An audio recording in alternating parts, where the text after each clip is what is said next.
can't hear me, and I have my microphone muted. Anek, Ohio, everyone. It's me, your favorite me, and we're going to D&D today. It's going to be fun and stuff, and you're going to be like, wow, I wish the Grandomizer were bigger.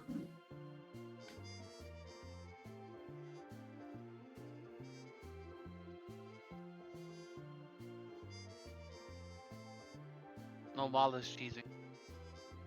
Mala's always cheesing. He's a cheesy moth. By the way, Zim, thank you for the biddies.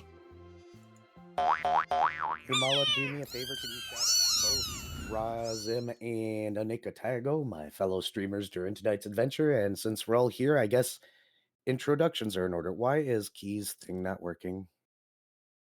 It was working 2 seconds ago. Why did it stop working? Can one of my mods do the shouting out too?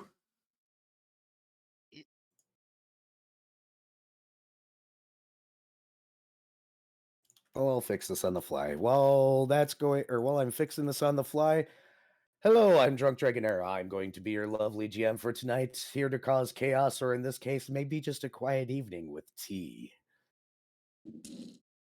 Enjoy my epic, sick voice and all that.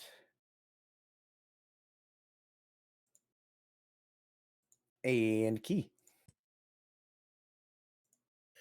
Hello, everyone. I am Karsfors, also known as Key, and I play Last Lost the Paladin. And we're in for fun times tonight, if our generous dungeon master is to be believed. Viv. Yes, hello, I am Viv. I play Shoal Branko, the very bitey, mostly ranger. Yeah, this is going to be interesting. And hopefully incredibly entertaining, but we'll see how that one goes. Vari, you're next. Yeah, I'm Vari, and I'm playing Fred, the mute musician, bard slash ninja, kind of. Dr. Volt, your turn. Hello, my name is Oneko Taigo. I am half demon, half cat, all friend. That is not my character in game. I am playing Dr. Volt, the Magitechified human artificer who is German and a scientist. And yeah. Go Zim. Hello everybody, I am Razim, and I am playing as Paint, the African wild dog. He is a sentient feral, fey, doggo, and kineticist entropist. And apparently the reroll cards are now available on this game. Woohoo! That is correct. So feel free to use those on Zim's channel. The party could really use rerolls. And I do allow banking of up to 3, so there you go. In the meantime, I guess it is time for a recap, huh?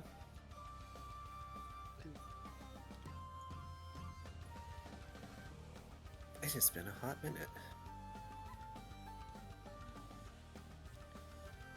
All Yuki. Why is your thing completely broken? Like everywhere. Oh I dear. don't know.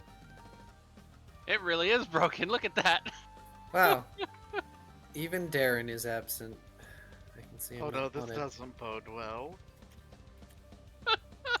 I'll fix it. I just gotta figure out why StreamKit decided it's not working.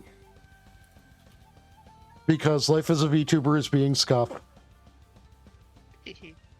Because you Well- aren't a real streamer unless you're having technical difficulties live.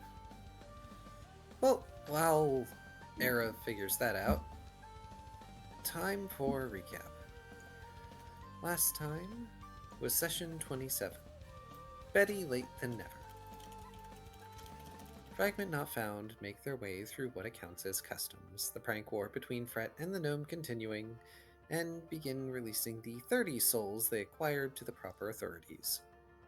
This leaves Arson's soul, which is still in its jar.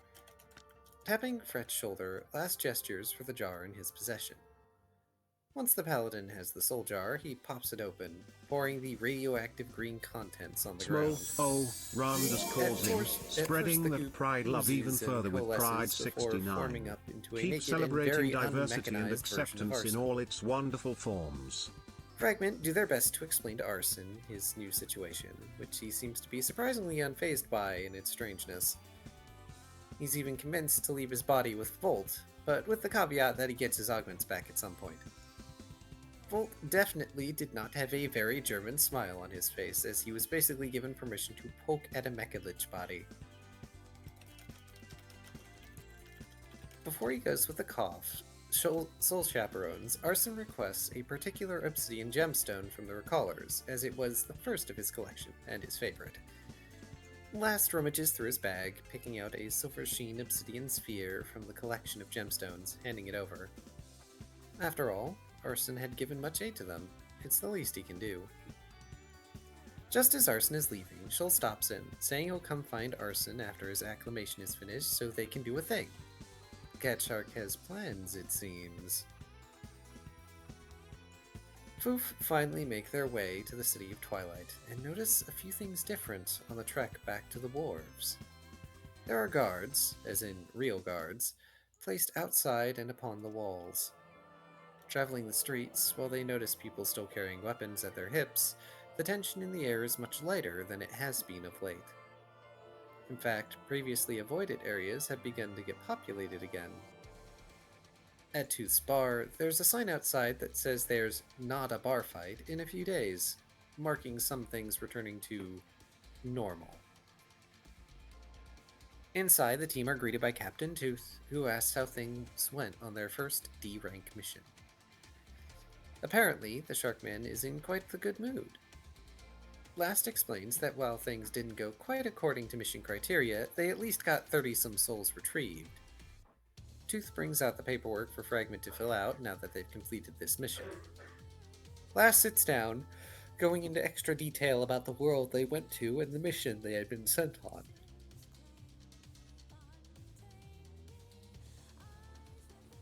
Every detail, down to the factions and organizations they encountered, as well as the customs they observed and needed to participate in. The notebook given to him by the client is also included in this report. Tooth also gives Last a certificate noting that Dextrol has officially been issued his rank up, which will happen as soon as Erebane can be located, since Erebane does that. While Last makes his report, the others hang around the bar for now, Fret having a few drinks while he waits. At some point, Tooth informs Shoal that Betty is out of the hospital now, causing Last to suggest the Cat Shark go wish her well. Shoal expresses an amount of concern at this idea since it's Betty, but as long as it's only Fret joining him, he doesn't mind company in visiting the dangerous woman. Paint sadly looks after Shoal, feeling bad he couldn't help Dex, and now he can't help Shoal with Betty, or is at least prevented from helping with Betty. Finishing up his paperwork, Last crouches down to hug the sulking wild dog, consoling him and asking if he'd like something baked for him. Paint nods, sighing sadly as he gets up to follow his charge to the bakery. Meanwhile, Dr. Volt is giddily going to his laboratory to poke at things he shouldn't and learn many new things about the morbid technology acquired via Arson's body. Last and Paint make it back to Echo's kindness, and thankfully it is completely repaired from the explosion. Even the smell from the blast is gone. Inside, Last sets about making a pot pie for Paint. All throughout the process, looking up at the front window, keeping up vigilance. Paint curling up in the front room in a small, fluffy ball, still very dejected. At some point, a customer arrives on this strangely normal day. A Tengu that imitates the little bell from the door when they reach the counter to get Last's attention. The Smokelang greets the customer, who gives him a note that seems to be a catering order. While it would take some time, Last seems happy enough to fulfill it. The avian customer looks around for a menu, flailing a bit until Last lets them know they can pick out anything in the cases. Spotting some teacups and a kettle behind the counter, the Tengu takes a teacup, holding it in their beak as they regard the baker. It takes a moment, but last gestures for the client to take a seat while he puts the kettle on to make tea. Off in Pleasant Meadows, Fret and Shoal reach Betty's house. To their terror and surprise, Betty greets the pair of her callers with a smile, inviting them inside. Betty has shaved off most of her hair and expresses to be happy to see them. This only serves to scare the both of them even more. Telling Shoal and Fret to have a seat, Betty says she'll explain why she's being so nice, but first would like to know what tea they prefer. Shoal requests chamomile tea, and Fret pulls out a ceremonial tea for himself. Tea is made, and Betty sits on one of her cushions, finally getting the chance to explain her rather new demeanor.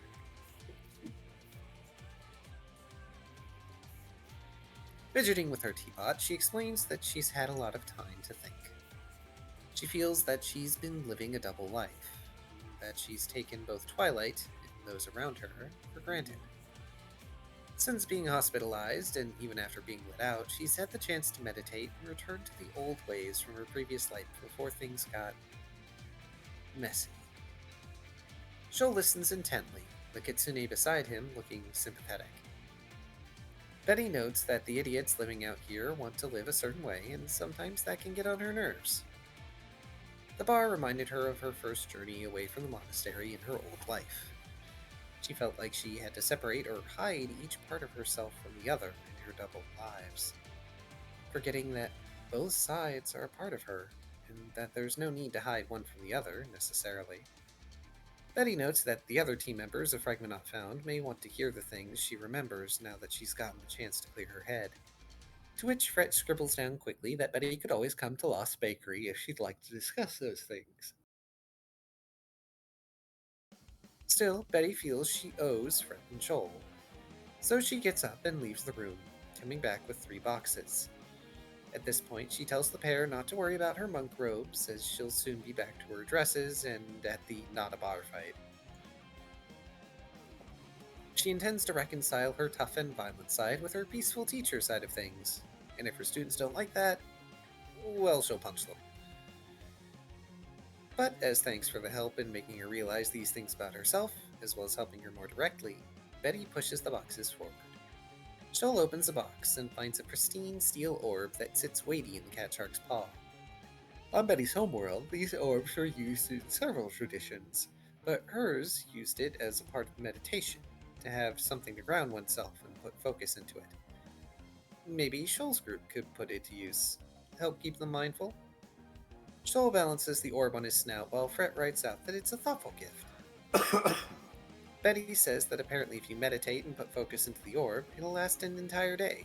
A reminder of sorts.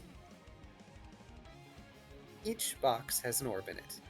Their callers may distribute among themselves as they see fit. With the gifts out of the way, Betty has tea with her friends, and it's quite the relaxing time. For Betty. Yes, for Betty. Dr. Volt returns to his lab, finding security procedures still in the process as he takes the body right inside. Everything has to be perfect, after all, or so Dr. Morin says. So Volt pulls up in his lab and begins the examination. One of the first things the good doctor notices is that there are burn marks underneath the augmented parts, such as the plate on his chest. One arm is almost entirely replaced. Even more disturbing is it appears as though the metal was molded onto the body while Arson was still alive. Magic used to mold things into shape as the molten metal cooled. The internal organs appear to have been almost entirely replaced by contraptions of some sort or another. As for the heart, Volt is at least able to surmise that the heart is a power cell-operated affair. Something that he could fix up and it wouldn't need souls to function, especially outside a world where magic isn't being blown away constantly. The battery appears to plug into the heart chamber to power a relatively primitive motor. Dr. Volt is certain he could modify these designs to function more like normal golem parts if he worked on it. Disturbingly, he finds that the metal goes up the spine in certain parts, including up to the brainstem. Getting the parts up and running, however, is a very different task to getting someone to subject themselves to the augmentations. But hey, it's not unethical if a test subject is willing. Back at the bakery, It can still last- totally be unethical even if the test subject is willing. Just to put that asterisk there, yes. Yes. To Volt, it's not unethical if you are willing, because you submitted yourself to him. Also, you probably signed a waiver. In real life, totally unethical. Don't do this. Indeed. Don't pour molten metal on somebody, please. Yes, please do. Please do not do these things. No. Anyway, back at the bakery, Last presents Paint with a pot pie, the crust having a raised portion that spells out "Good Boy." Paint shuffles over and looks over it, sniffs it, and then digs it. There are several other customers that come and go while Last fulfills the rather large catering order. When he finishes, he presents the boxes and boxes of baked goods to the Tengu who ordered the catering. The Tengu hops out of their seat and begins to leave the bakery.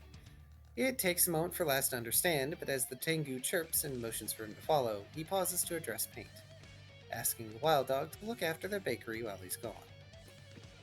This is a mistake, because as soon as Last leaves, the next customer is tackled and licked by Paint. Last follows the Tengu further and further north through the streets of Twilight, all the way up into Shadow's playground. Off to a broken-off section of the city to a very specific building, one that is as whole as it could be up in the fractured northern districts. This puts Last somewhat on edge, but he still follows the Tengu inside. Surprisingly, the inside of the building is well lit, with many seats and several tables set up. On the far wall is a detailed map of Twilight hung up, and standing before it is Alan Exley. Mr. Exley takes note of Last's ingress and thanks him profusely for the catering on such short notice. He lightly reprimands Cheep Cheep, the Tengu, for not helping with the boxes, but gestures for the boxes to be put on a nearby table. With that done, Last comes over to Mr. Exley, observing the map and asking about it.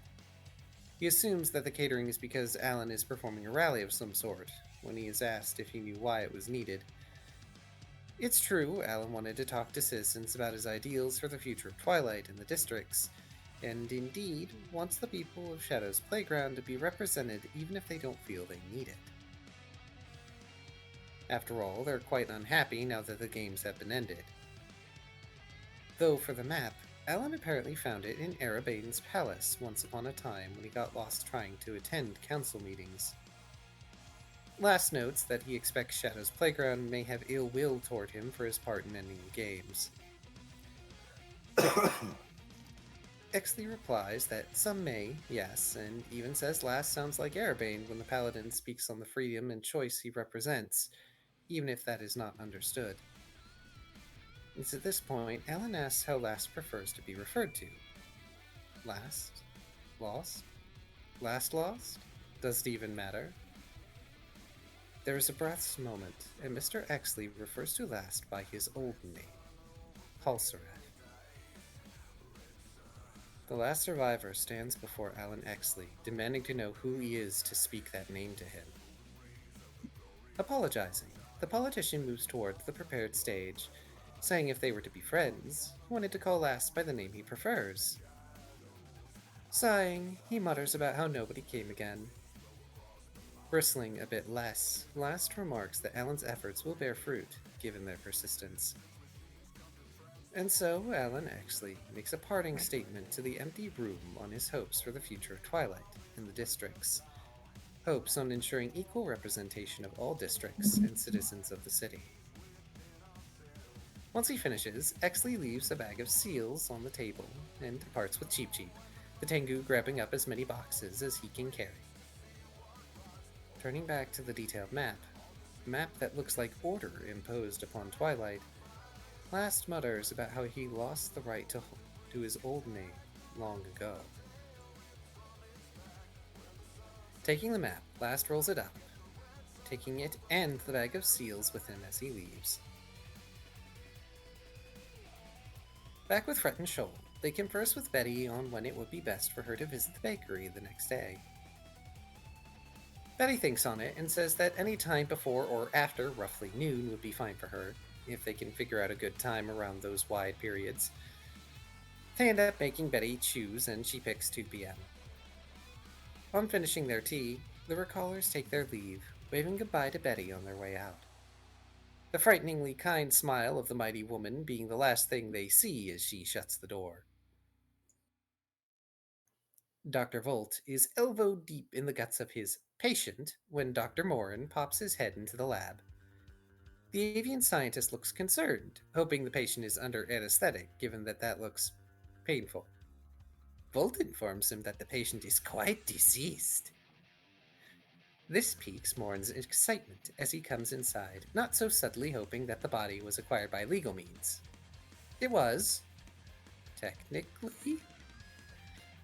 But the pair admire the crude but fascinating technology that is part of the Mechalech body.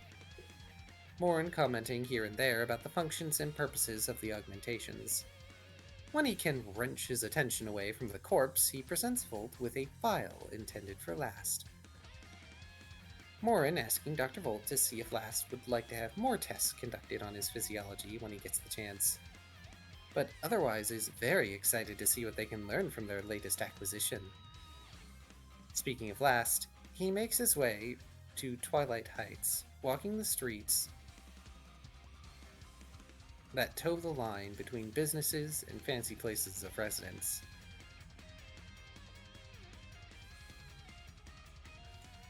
Eventually, he makes his way to the office of his old therapist, from the days when he was still acclimating to having come to Twilight.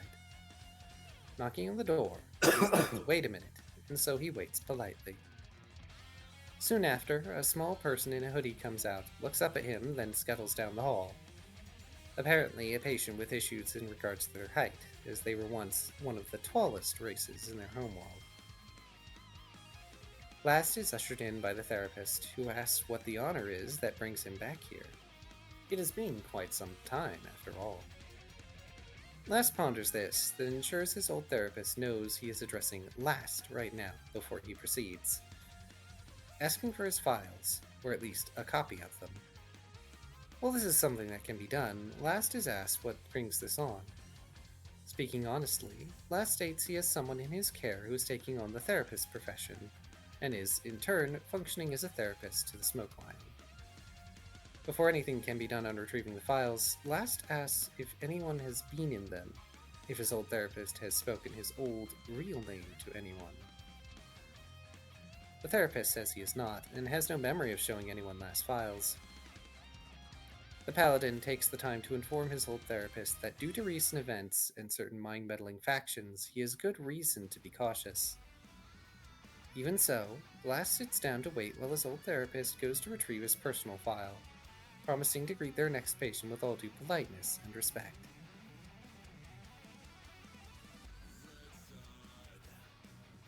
Back at the bakery, Fret and Shoal make an entrance, barely getting to glimpse the mess it has become before Paint pounces Fret and begins licking the kitsune's face intensely. Fret flails and tries to block the lickings with his arms, but Paint doesn't stop until he finds the fox is satisfactorily soaked. The wild dog then sits back, tail wagging. Fret uses prestidigitation to clean himself up, and both he and Shoal get to see the chaos that has descended upon Echo's kindness. Paper towels strewn about, sweets and rolls on the floor, boxes a mess and somewhat half-open. Shoal asks what the heck happened to the bakery to make it like this. Where the heck is Last? Paint sends images showing off Lost Doggo with boxes on his back following the Tengu that asked for the catering. Shoal remarks, catering, immediately understanding.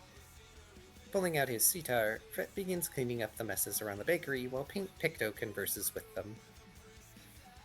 Once things are sufficiently tidied up, Fret decides he would like to give Paint one of the meditation balls. With a grin, he holds out a hand to Shoal, who makes a face and actively attempts to refuse to give over one of the boxes.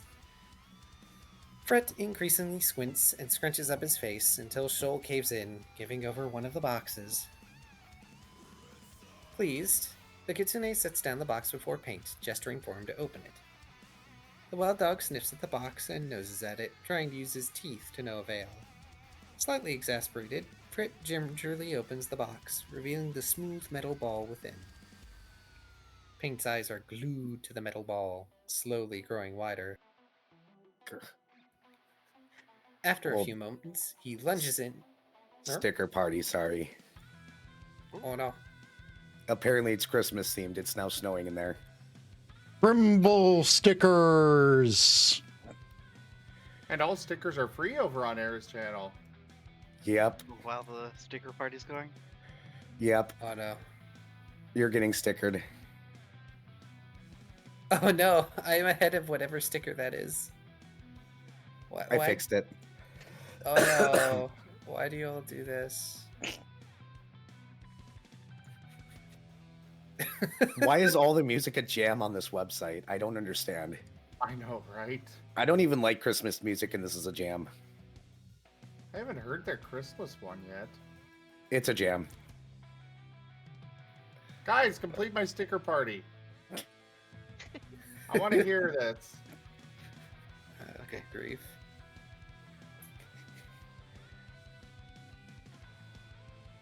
I notice I don't bounce either. That's because you're broken right now, so you're a static image. When you're done with recap, I get to hit the little green arrow on Discord. Oh, you didn't. You didn't update it yesterday. And you No, I haven't left it updated- just to irritate Panda.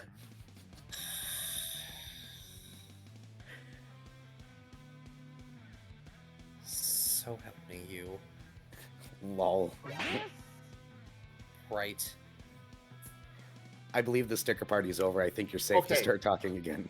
Did you two do that on purpose? Huh?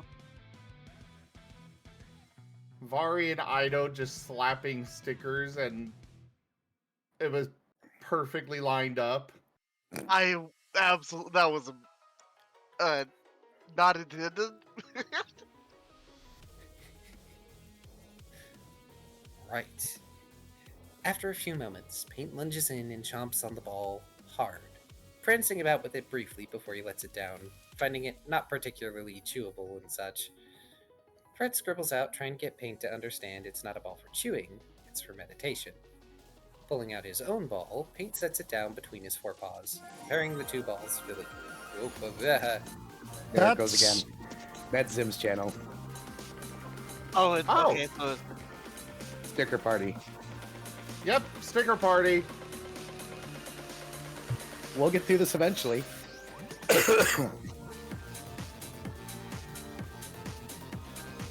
Holy crap, you weren't kidding. This is a bop. Told you.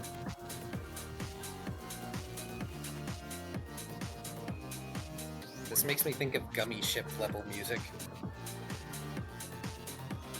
Yeah, but it's not annoying. Yeah, very true.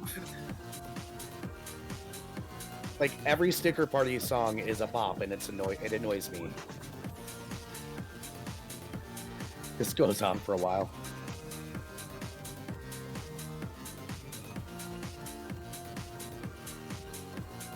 For my channel, enjoy Bop Round 2, I guess.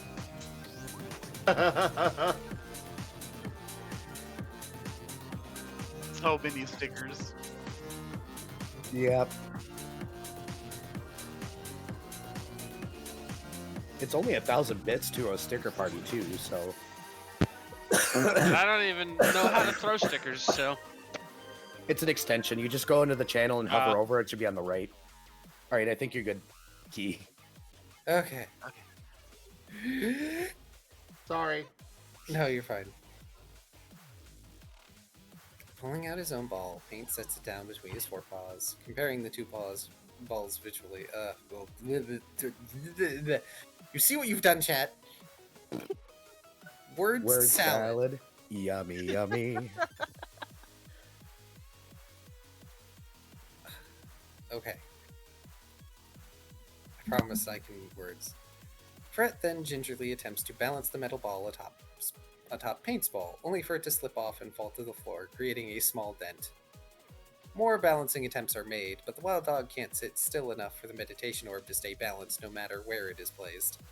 And so dent after dent is placed in the bakery floor.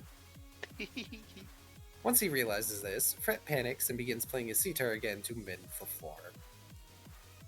Last waits and waits in the familiar office, but there is no other patient that arrives, sadly. Everything is laid out incredibly meticulously, just as he remembers his old therapist to be. Soon enough, said therapist returns, providing for Last his personnel file. It is a rather thick file with many notes and session numbers and other things. Thanking his old therapist, Last goes to leave with the file, telling the man to be vigilant and to be safe. By the time Last returns to his bakery, everything is pristine again, with Fret on the floor playing his sitar. Paint sitting with the metal ball before him and his ball between his forepaws. Shoal is nowhere to be seen, though the sneaky cat shark has hidden himself behind the Savnos. Last remarks on the cleanliness of the place, causing Fret to give him an exasperated look. As he moves to sit at a table, Last states that he has acquired things for his teammates, the foremost being for Paint, as he pulls out his thick personal therapy file. Paint is confused at first, and he looks at the hefty folder full of sheets and notes. Last explains that since Paint is learning therapy, and is intending on being his therapist, he can't really do that job well without a case study, and without his personal file. Much harder to build things up from the ground, no? Paint is shocked as he pads over, looking through some of what's in the folder, eyes wide. Secondly, Last presents the map to Fret and Shoal while Paint is occupied. This is not before Shoal attempts to surprise Last, I believe. Almost immediately, the foxfolk grabs at the map, eyes scouring every inch of it. It's all perfect. Every bit of it is exactly how it should be based on measurements and rules in place. Then he sees the unit of measurement. His unit of measurement. Tails. Fret rapidly scribbles out to Last that this object should not exist. It cannot exist because it's too perfect and is using his measurements. Even checking the map with Detect Magic, it's strange, as if the object is entirely devoid of magic. So it's not an item from or made within Twilight by conventional Twilight means. Last explains the person he obtained this from said it came from Arabane's palace, found while they were lost inside. Fret further surmises that it's possible they are dealing with an entity from the plane of law, given how perfectly organized the map is. Shoal suddenly remembers to tell Last at this point that Betty will be coming by the bakery around 2 p.m. tomorrow, which the Smoke Lion acknowledges. Since they can't get a full gauge of the map without Vol present, Fragment go off to meet up with their missing teammate.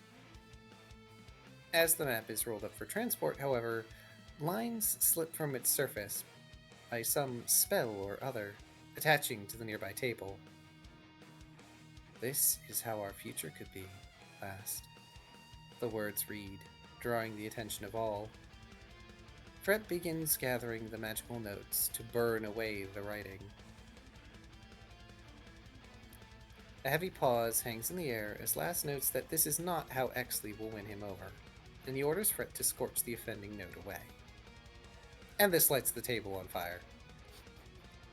My notes say it lights the table on fight, so that's a typo. Nope. Well, yes. Fighting it type lets them table. fight.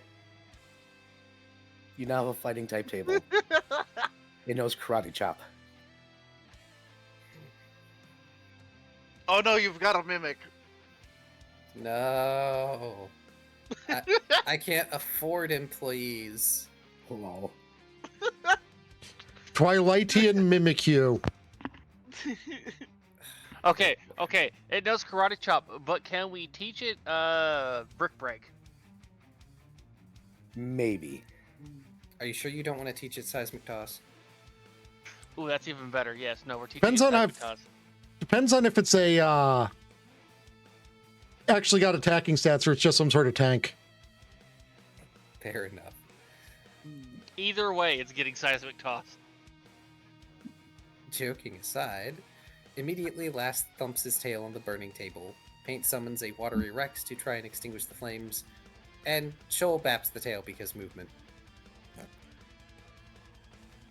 The fire is quickly smothered, and Last pulls his tail away to reveal the scorch mark left behind. Well, no fixing that right now. Last decides to leave it as the team head out to Morin's offices and labs. Because I cannot for the life of me ever remember the official name of that building, so that's what I refer to it as. Ooh woo. Nope, it's not Uwu.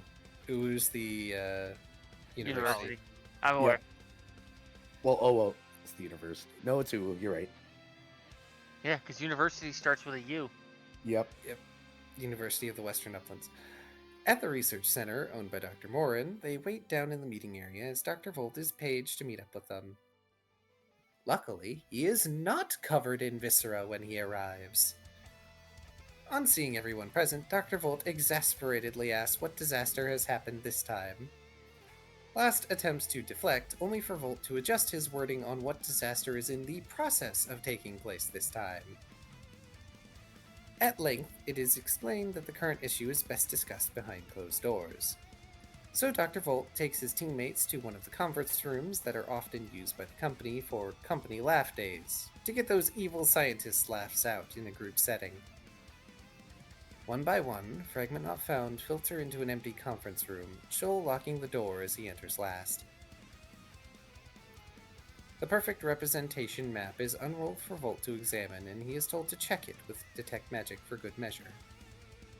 Volt scrutinizes the map in great detail as the others do their best to explain to him the facts and conclusions they've come to thus far. One important thing that Volt confirms is that the map is a real item and obeys the laws of the known universe, not an item of the unreal like everything else in Twilight.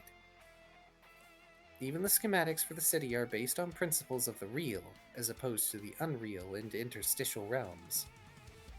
Shoal is rather convinced Alan Exley is some form of outsider, and even if he's not, Shoal wants to bite him. Last tries to get Shoal to stand down for now, as Exley hasn't done anything dangerous yet, and he wants to attempt to keep up the charade.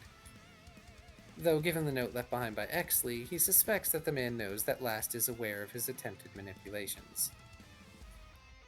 For now, the map is being placed in the safe possession of Fret and Volt for them to do with as they see fit. It is their research and measurements being used, after all. Only right they have possession of it.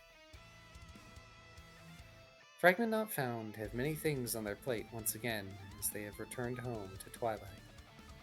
In some ways, this is more normal than the normalcy they craved from their return. And I have several notes here for things that people wanted to do. Shoal wants to put their gold submarine duck in their boathouse. Fret wants to spend the night at Shoal's boathouse. Last wants to exchange all the gems he acquired for seals so the team has money. Foof need to acquire their pay from completing their mission from Tooth. Dextral needs informed of that their rank up is official. We need to go on our second rank up mission.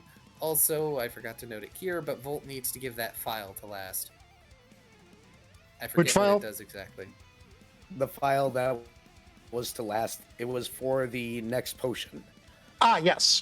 All right, really quickly, before we continue, I'm going to hit the tiny green arrow to make all this stuff work. So, Burb. Shoot, I cannot hear you guys in Discord. Hang on.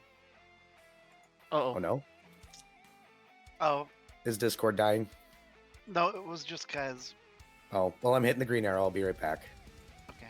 Well, while they're all doing that, we do have a tip goal here. Invitation to the Bizarre Bazaar. That Era gave me. I am very curious. Oh no. I Also, heard what, Rex. what did Era say? The file is a potion? There. I think that's all he said, that it was a potion of some sort. I'm gonna be real. It just that particular sentence just like immediately left my brain. Well, it's almost working now. A different person's broken. Oh no. It's me, isn't it? It's Viv. Called it. Well dang.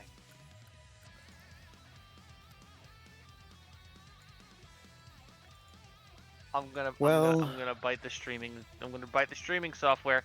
I'm gonna bite it.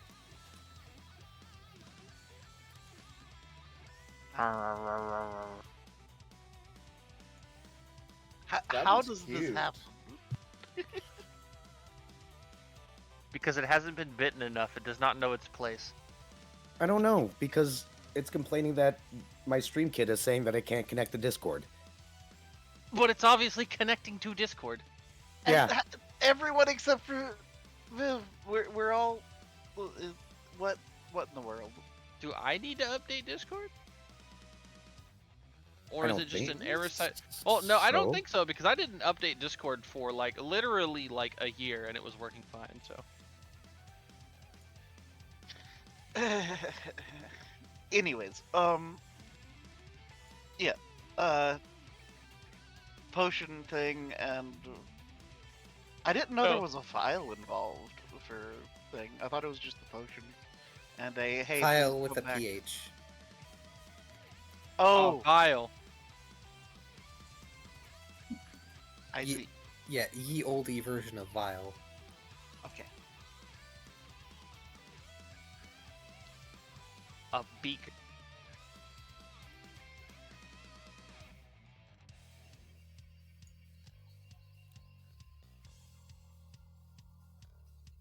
A flask of the ferrofluid sippy. Okay, yeah, I have no idea why Viv's not working, and I have no idea how to fix it. You cannot get ye flask.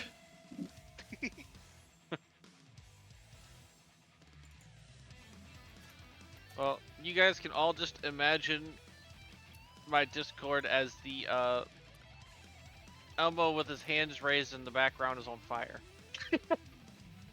Well, have you tried hopping out and hopping back in? Viv? I mean, I could. Try it. Now I gotta pull up Discord. Under all these friggin' tabs. You know what Oh, would help? boy. Oh, boom. What would help? Me being on the table. Hey, that fixed. Oh. Kai, how did you never join the table? I was recapping.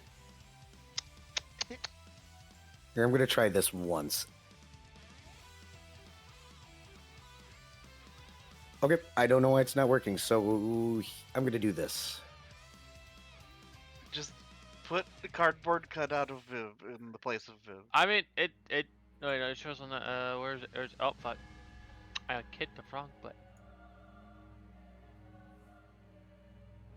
Accidentally exiting out of error stream. There we go, fixed. I'm I'm just gonna working do on this. everybody else, just not error, huh? That's because everybody else uses Fugi. I'm using hard coding. That should be working, but StreamKit doesn't work. And I used hard coding because Fugi used to give me trouble, so of course. I don't know. But it's okay. I've got temp fixes I can throw in at any point. There we go. Good enough for now, I guess.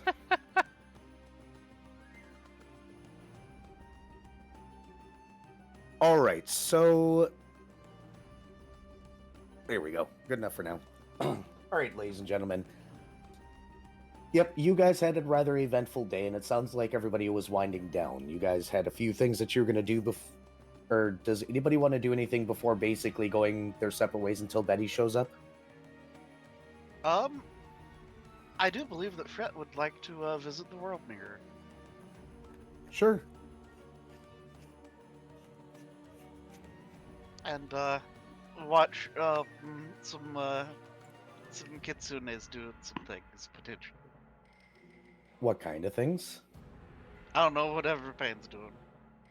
Oh, you're watching your relative. Cousins? Cousins. Got it. Second cousins.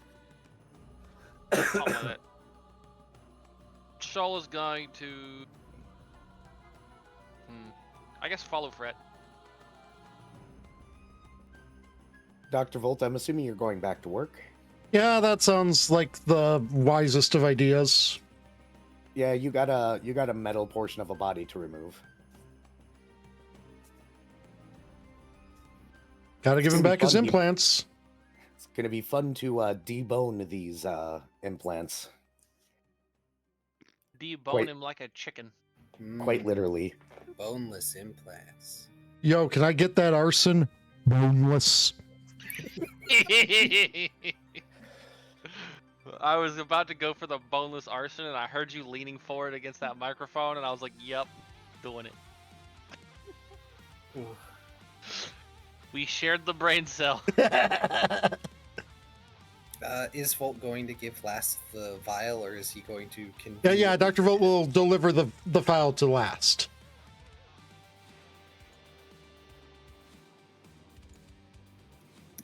What kind of potion did you say it was, Era?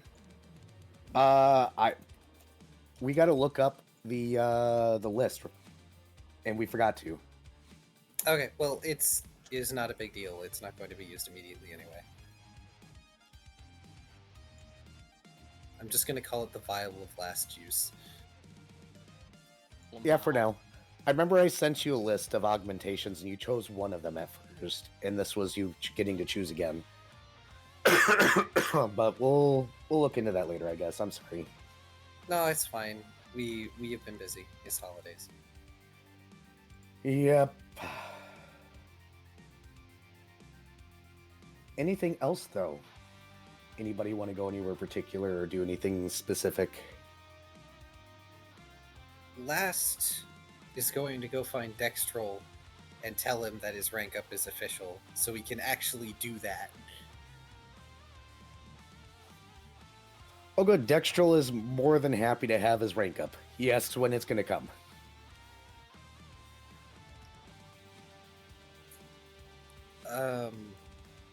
Uncertain. We need to find Arabate for that to happen. And Dextrol makes a face and sits down. I am Paint aware. looks sad at Dextral. Well, isn't there, like, anyone who can find him? You know, I could probably... You know what? It's fine. I'm just going to go back to training. It'll happen when it happens. It's fine. I can probably find him. It'll take a little time. Dextrol turns around and tries to give you the puppy dog eyes, but he is not the type of person that does the puppy dog look very well. Aren't cough eyeless? Yes. That's why it's very ineffective. I don't know. I figure it's a lot of it's body language. You could totally pull it off if you don't, even if you don't have eyes. Yeah, he's not pulling it off. He's just not one of those types of people that can convey that body language well. So Dextral wants us to find Era, right? Yep. Paint's going sniffing, starting with the bridge. So, last. Paint runs off. Wait. He turns briefly to look back at Dextrol. I'll call for you when we can find him. Oh, thank you. If only they had done the rank up sooner when they were supposed to, and we didn't have to deal with stupid council bureaucracy. And Last is going to just grumble as he starts walking after Paint. Dextrol shouts a thank you, and then goes back to whatever he was doing. It looks like hiding. Probably from responsibility. Yeah, it sounds all right. So, Last, you're gonna follow Paint out to the bridge. Yes. I mean, Paint is running straight to the end of the bridge and right off. are you making a running jump? No. Last time he had to look for Era, Era was underneath the bridge, and all he had to do was just walk off, and gravity shifted, and he just walked around to the bottom. I'm just making sure you didn't jump, because you made it sounded like you jumped off the edge, and that's different. No. He just keeps walking. You watch Paint dip underneath the bridge again last. There's a very brief spike of anxiety. Just, if he could hyperventilate, he would. For about, 15 seconds before he calms down and walks over the edge. Once again, the only reason why you two get to go over is because Erebane allows it. You find a campfire and some logs. Erebane's just kind of sitting there. You also notice the 5 soul echoes before sitting next to him. He seems to be leaned back against one of the logs, just kind of staring out as you guys walk up. Paint is going up and sending along mental image of Dextrol with those trees sticking out of him, the specific ones that he had acquired from the previous world. Erebane looks over at Paint and blinks and goes, "What?" Gee! Last approaches basically a minute after, because he's taking his time, hands clasped behind his back. I thought you had disposed of those. No. I told you I wasn't going to dispose of them. I just need to figure out what to do with them. Unfortunately, it's kind of hard to make decisions right now. What can I do for you? Paint resends the image. Last has to try very hard not to make a snarky comment about indecisions, because he is him.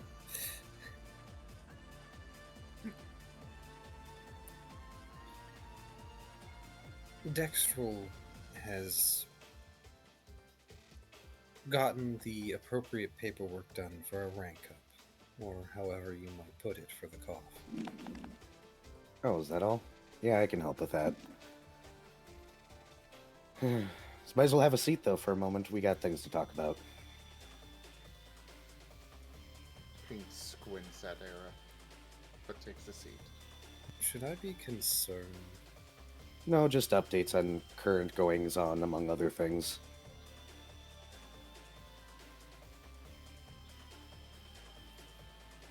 As you wish. Last shrugs and then comes over and sits right up next to Erebane. He has no qualms about being close. And yes, I got them with me. They were with my body for a while, but all the scientists are busy in the city, and I don't exactly trust anybody doing experiments on them with how weak their energy is. Consider making cough, but I don't think they'll take hold. Trying to decide if having mortal children in the city is dooming them to a fate of being stuck here, if they're going to be able to leave, or... So they're here with me for now. But the other reason why they're here not with my body is because we had to close a gate. We did find out how the god's blood was getting in the city. Oh, fun. Turns out that somewhere along the route, after you guys brought it to the attention of the recallers, they found an indiscrepancy with some of the filings. Turns out somebody was messing with one of the file keepers there. They used it to find out information of where to obtain God's blood, and may have scouted out a place for a gate where I wouldn't necessarily notice it. Needless to say, we have very dutifully closed it down once it was brought to our attention.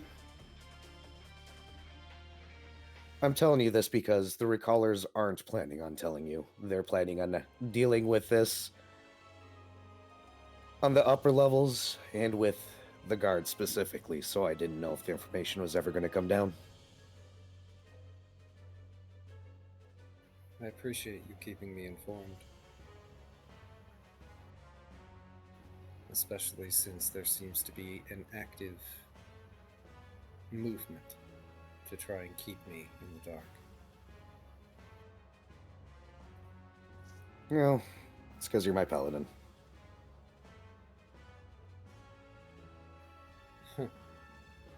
The irony of that statement, considering whom I serve, he says, doing air quotes when he says serve. One way or the other, I do believe that the reason why they targeted your companion and that whole non-detector thing is because a non-detectable thing would be felt by me in the city. They're looking for him to build the technology, or at least the foundations, so that way they could create something that would actually be invisible to me and others like us. The Cough, other citizens. And a red herring.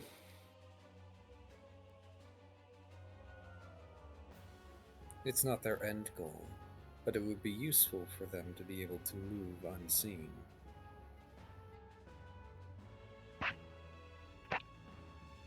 Yep. Whoever it was dealing with Proteans, and Proteans drive people crazy.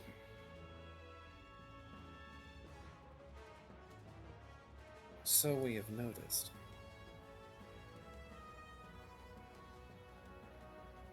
To which, may I ask a question? You may. What do you make of Mr. Exley? Erebane takes a big breath and lets out a sigh. Him. He's fine. The man used to be a recaller, spent some time in the council, ended up leaving or not getting reelected because his ideals were forceful. I know who he serves, but he hasn't broken any laws. He just irritates the hell out of me, and I've refused to speak with him. He has this whole, we need to bring order to Twilight in order to save it nonsense that he's spouted to me more than once.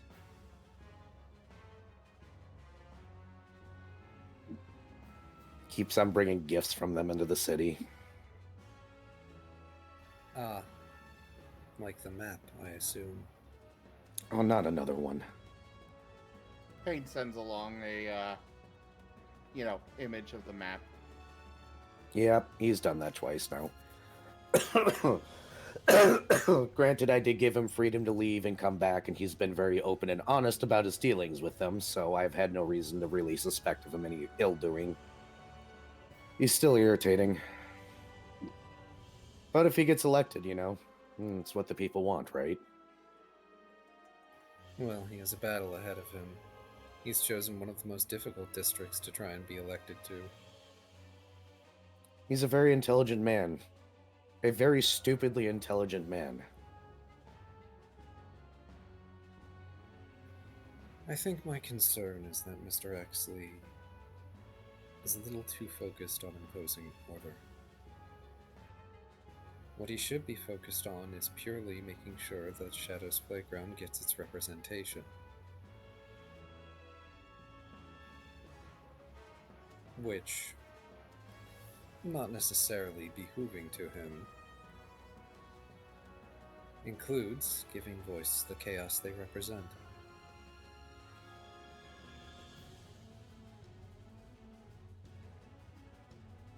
Well, I don't know how to approach that one. I don't even like talking to him. It's all this nonsense about destiny and order and meeting people, not my thing. But if you want to talk to him, you're free to. Maybe you can put some sense in that brain of his.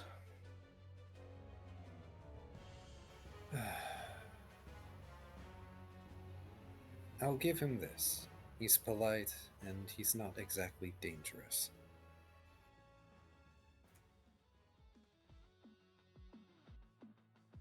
On an aside, do you guys need a pass to be able to leave the city whenever you want?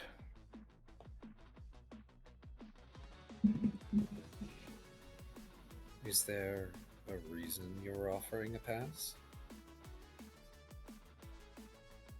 He takes a few moments and then goes, well, one of you has a friend on the outside.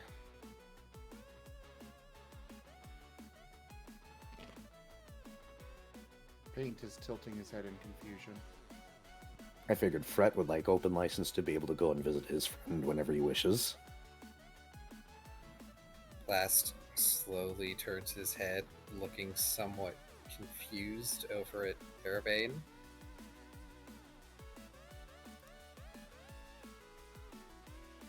I'm assuming this means he hasn't talked to you. We'll put a pin in that. Let me go ahead and touch on one other thing that happened. And one that I'm not exactly sure how to say this to you.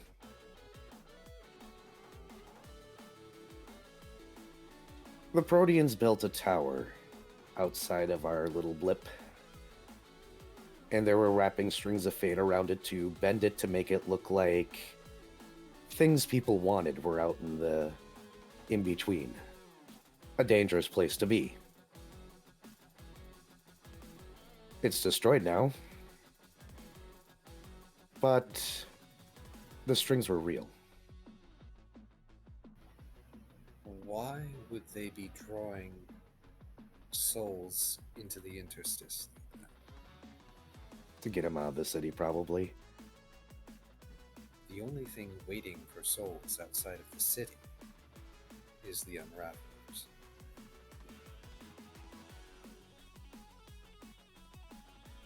Well,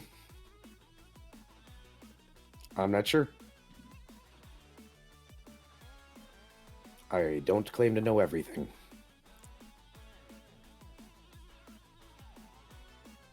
Paint sneezes multiple times at that. Thank you for the vote of confidence, but one thing I do know, last, is one of those strings was yours. Ah. Of course it was a fake. It wasn't fake. Just bent to lead you astray. Lass looks confused again, but less in the incredulous manner and more in the what the hell are you talking about manner. I have reason to believe that a piece of your world does still exist out there, lingering somewhere close to the darkness, making it very hard for anybody, including myself, to see the string to. With the fact that there's a string coming from you tied to that tower, it indicates that that place is definitely real and that vision was real. They probably did things to try and lead you out into the in-between as quickly as possible, hoping you would abandon here. But with it detangled, it might be something you can follow now.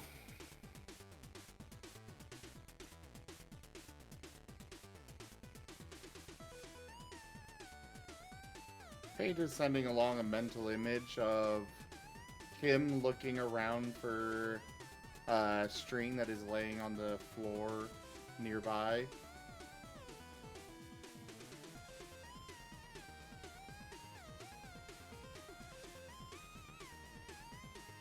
Do you not recall the golden string, Paint?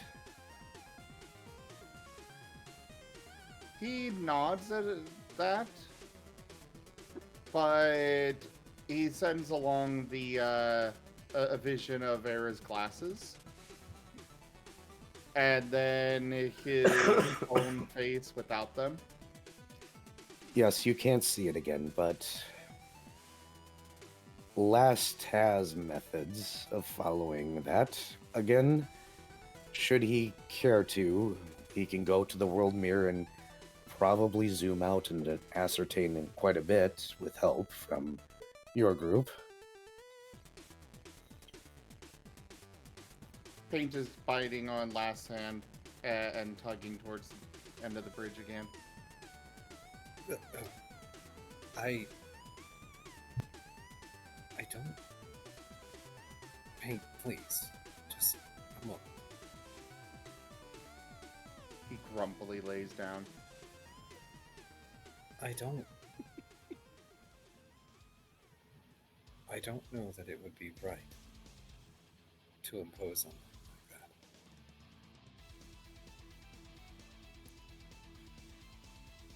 that. I don't know. But it might be worth an investigation.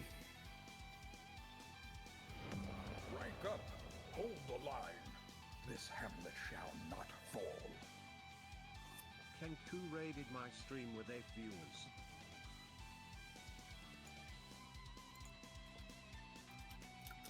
Senku, thank you very much for that raid. Welcome in. How was your stream? Hope you had a great time. Thank you for the raid.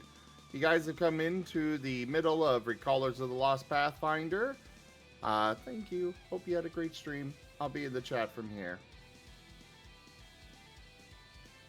Paint is sending along a image of Last at the World Mirror.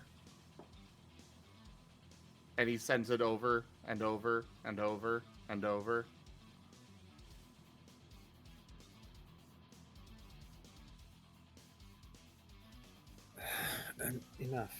Enough. He sends along an image of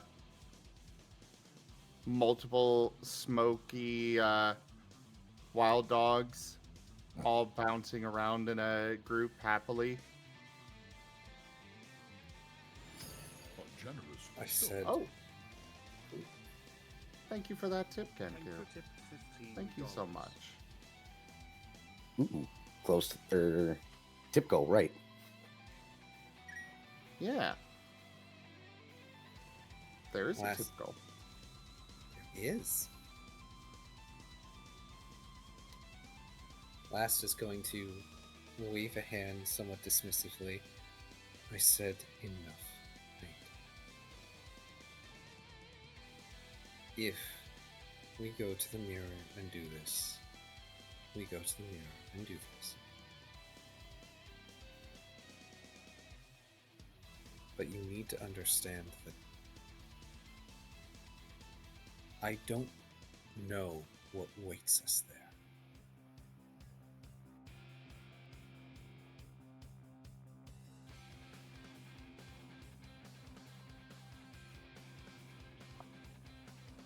Paint sends along an image of other wild dogs.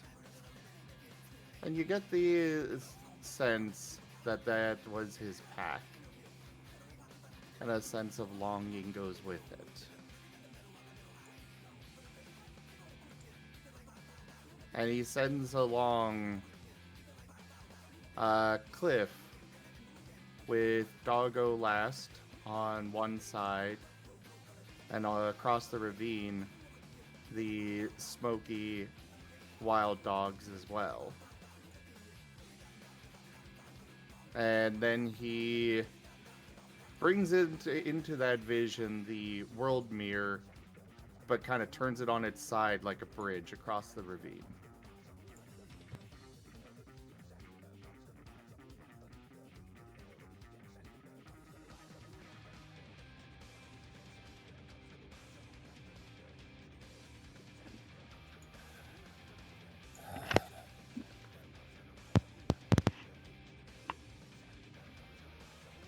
Last is going to look up at Airbane. He's never going to relent. No, but I felt better telling Thanks, you. Sneezes.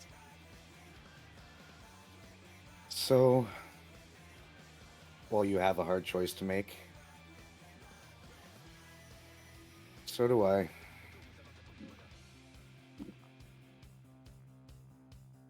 Let me know if you need that pass.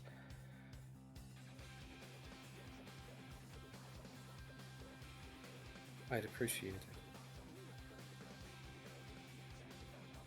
All right, let's get that for you. He snaps his fingers. And he sits back and he goes, "Do you think it's worth a chance to bring mortal children in this realm when they may be trapped here and never able to go back?"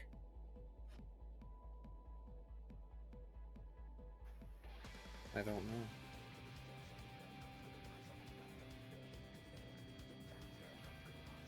No child asked to be born. We merely make do with the lives that we are given. I think it'd be weird if my children ever asked me to be born. They're also technically my fault. So you can always force them off on me, I suppose. No. Paint is going to pull out the soul echo he's held on to and put it in Era's lap. Done being mad at me? He shakes his head. Aww.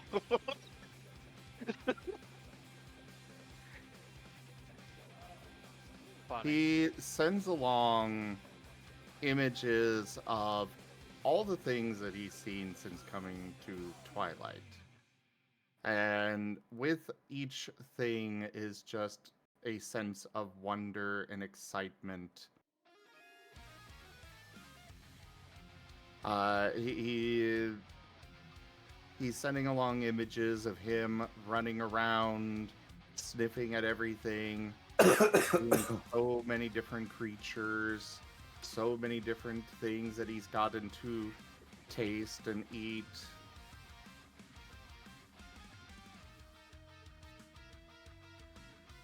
And finally, he sends along a sense of happiness with it.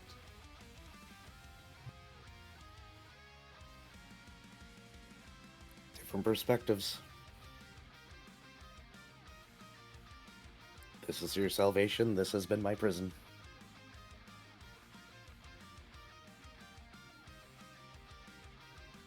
He puts a paw on the soul echo he put in the lap and sends along an image of them just, the various soul echoes just sitting in some old ruins. And then another image of them.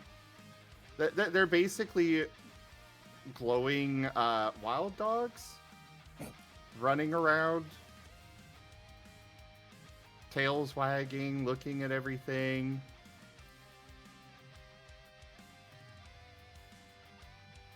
And it just comes with, and then he ends the image with them sitting forgotten in ruins, or them running about having a life.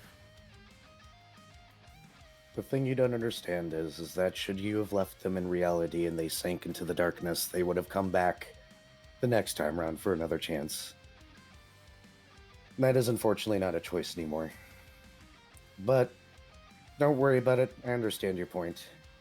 You're adorable. He applies the pets. Urbane does. And the cough slides out of the shadow and drops a hit or a set of writs. He goes, oh, there we go. Those are passes to leave the city to go on and do, within reason, things.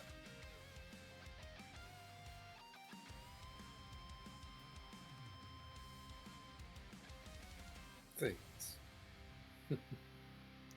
As I said, meet other friends of yours, minor investigations.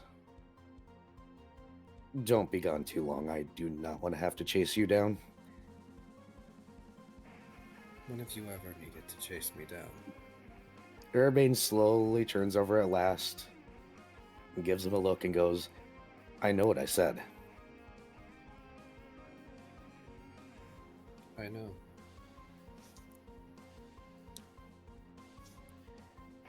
I promise. I am attempting to be less naive and less selfish. I'd rather not repeat my mistake a sixth time. Yeah, you will. And a 7th, and an 8th, and a 12th, and a 30th, because you got a good heart, kid.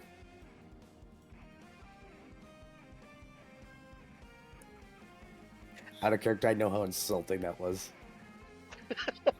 Oh, yeah. Super insulting. Meanwhile, last response is to just look at the soul echoes and just smile, a wry smile. Hardly. You do realize for me that's like 12 to 18 children, right?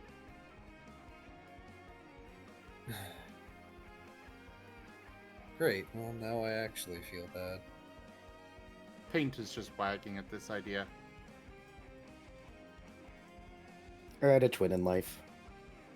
I've had several twins and triplets. paint wax faster. I doubt you feel much confidence in me in this regard. But I do feel that they are my responsibility as well. It was my foolishness. So I should take responsibility, should I not? Allow me to handle it, and please don't bring me more. I won't. I'll leave you to your things. After all, I'm sure you might want to go slap Alan Exley. Him and his little law friends on the outside. Tempting, but not yet. You probably also want to figure out who the heck's, the one cohorting with Proteans on the outside. That, I feel, is the more pressing matter.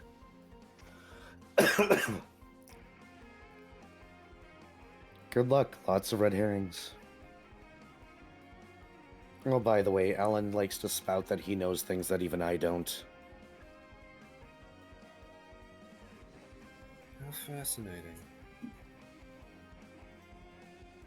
So have fun with that. That depends on if I have time to have fun with it.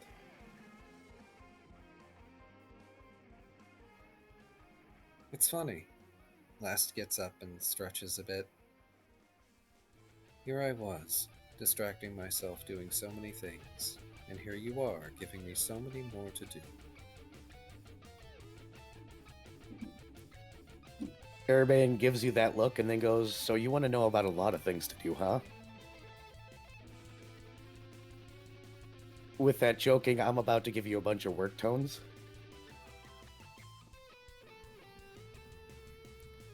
Blast turns to look at him with a shrug. My plate is full as it is. But if you want to add more, you know where to send the paperwork. He wavers. You two get going now. You don't want to be sitting out here for too long. It gets cold sometimes. Says the warmest shadow in existence. Urbane's not responding to that. Last smirks. He starts walking away. I assume you're going to paint. Yes, paint is also going. However, paint has a new mission. Yep, and we'll get back to you guys in a moment. So, hey, Fret, Hi. you're watching Pain. They're in Weebtown right now. Saddam? Yes, Oh, good. they're in Sedan. They seem to be staying at a hotel. Glubby's going on about something about an orb, a bubble. Strange. Oh, you remember those funny fish people from Sedan? They took over a bunch of bathhouses and play samurai.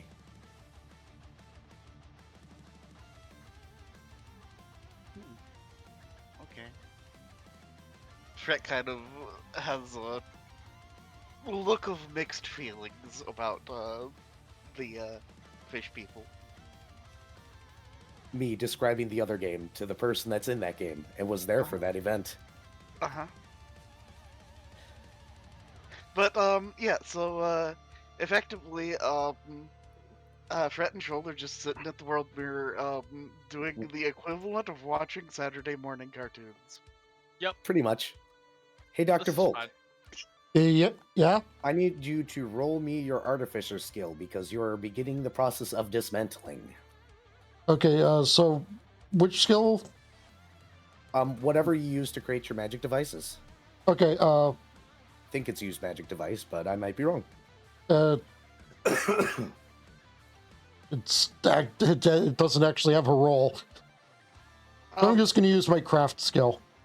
Okay. Also, I would like to note that, over the course of chilling at the mirror and watching stuff, Fret will, strike up a conversation with, Shoal of, asking Shoal about, their home world. 35. Cool. Well, let me do this really quickly, and then we can get back to you two, okay? Okay. Okay. All right. You are having an interesting time getting this apart. Once again, it was definitely forged live on the person, so you're having to cut things with like a hacksaw to break pieces off so that way you can actually open it and remove it.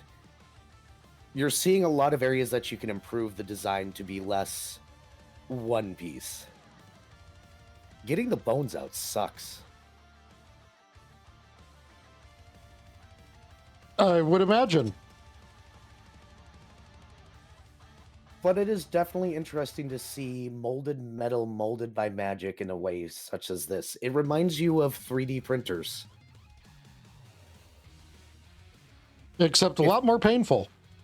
Yes, but if they can do it this way, maybe 3D printed augmentations on a live subject is a possibility in the future.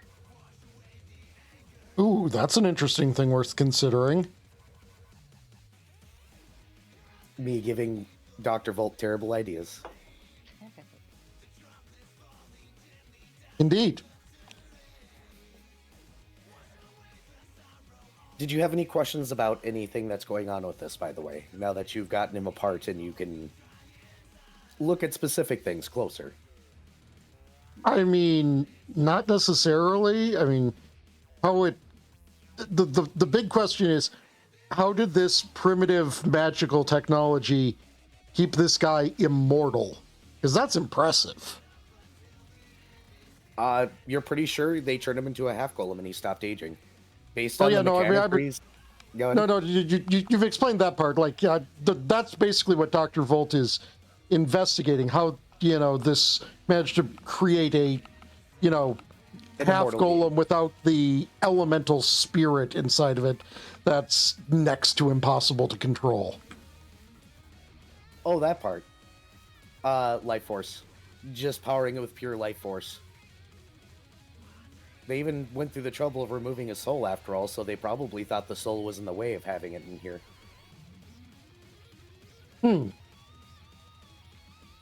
So honestly, it was probably the life force streaming through him that kept him immortal. Significantly less interesting than Dr. Volt would have been hoping for. It's also a hypothesis. It's probably Yeah. a combination of several factors. The fact that many of his organs were also replaced means that those never degraded and went away. Though, man, they should have changed the filter in the liver at least once. It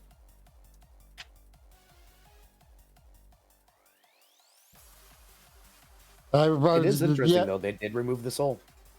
Very specifically removed his soul.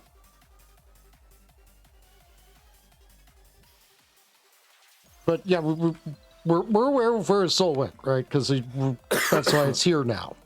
Yes. Yeah, it was in a bottle. Yep, he kept it in a jar for some reason.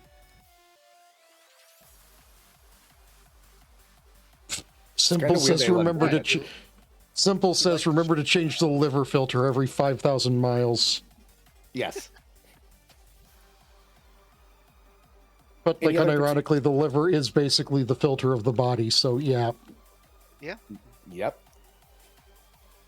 Did you have any other questions? Oh really? All right. I'll leave Dr. Volt to his lab work, probably cackling every once in a while, because I just imagine him doing that every time he pulls out the hacksaw. I mean, it's probably the mad scientist equivalent to the normal person reaction of, I have kitchen tongs. Time to embrace crab. Yes.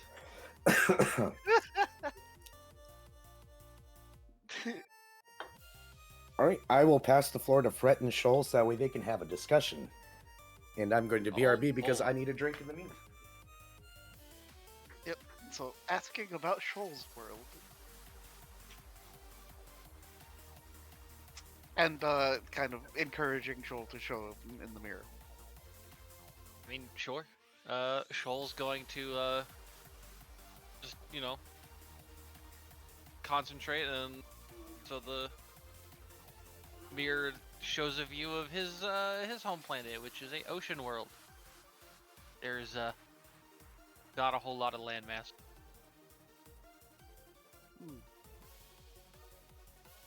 There's some okay-sized islands, but yeah, no, most of everything is built beneath the water. So if you don't have gills, it's not a great place to live. Brett nods. Shoal will then adjust the view to. It's something. It's something of a city. It's not kind of like. How to explain the architecture here?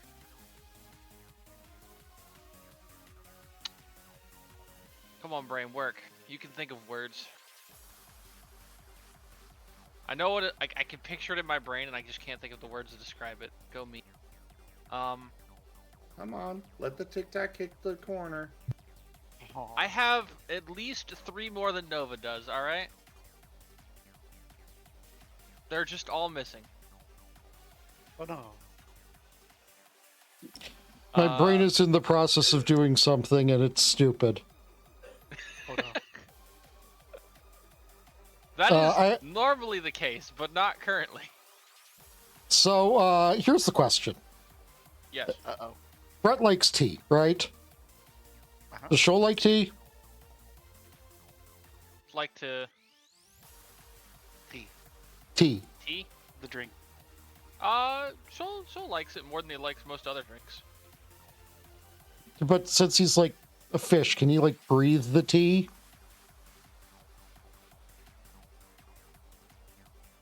I mean, technically, but it would not work very well. So it's not something he would enjoy. Well, okay, I was okay. So breathing it. wouldn't that be the equivalent of for a aquatic creature? That's the equivalent of vaping. Probably, actually. Yeah, it would be. It would be. People aren't going to. People they kind of frowned on vaping. It's not really looked as the best thing. So if drinking tea through your gills as a fish person, that would be some sort of gill tea pleasure. I'm so upset. I can't believe you didn't see that coming, Barry. That one makes my face hurt. From scrunching. Yep. Ouch. So, good night. Physical pain. Come follow me on twitch.tv/OnecoTiago to hear more of these.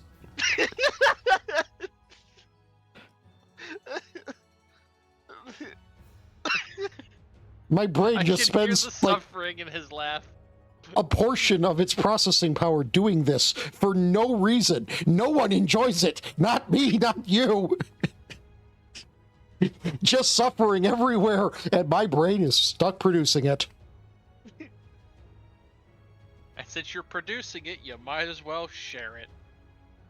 I hate it. I hate it so much.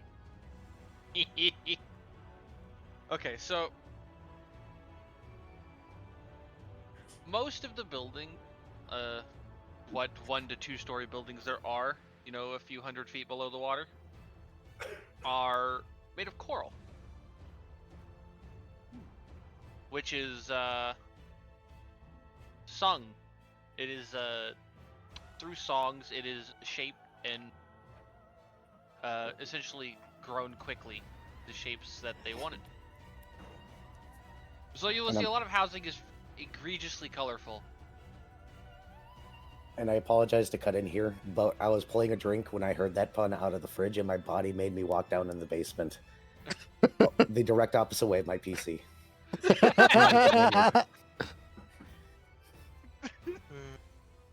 That means it's working. Yeah, Eric, can I pick up the punishment feat? We'll discuss offline, but probably now. Taiga's character is gonna die. So, I have a question. So you grow your houses out of coral. Make anything else out of them? No, stop. No. No, I want to hear it. I want to hear it. Say it. Do it. Do you make anything else out of them? A lot of things, yeah. Your people make weapons out of them? No, not really. But coral that kills people. Why do I got this sudden urge to go stand in my basement for no reason? My eyes hurt. This is why I added the punishment feat. That is staying into the release version of Scar. I don't care. Oh, simple. Seriously, it needs to be a feat line with like increasing amounts of things. All right, continue, Shoal, before this continues. But no, considering that a majority of the population are, cat sharks. They don't need. They don't need weapons. We are the weapons. Joel is tempted to try and show Fret Zixrel, the dragon that he worships, but he's also not entirely sure that the dragon. He's also like at least half sure the dragon would notice. It is not, probably would not be a good idea. Fret absolutely eggs Shoal on, and it's like, oh, what's the worst that can happen? I lose my cleric powers, or die. Again. Wait, what? What would cause you to lose your cleric powers or die? Viewing his god directly. Oh. His god is not known for being predictable. Yeah. Chaotic neutral. Fret kind of just relents, sighs.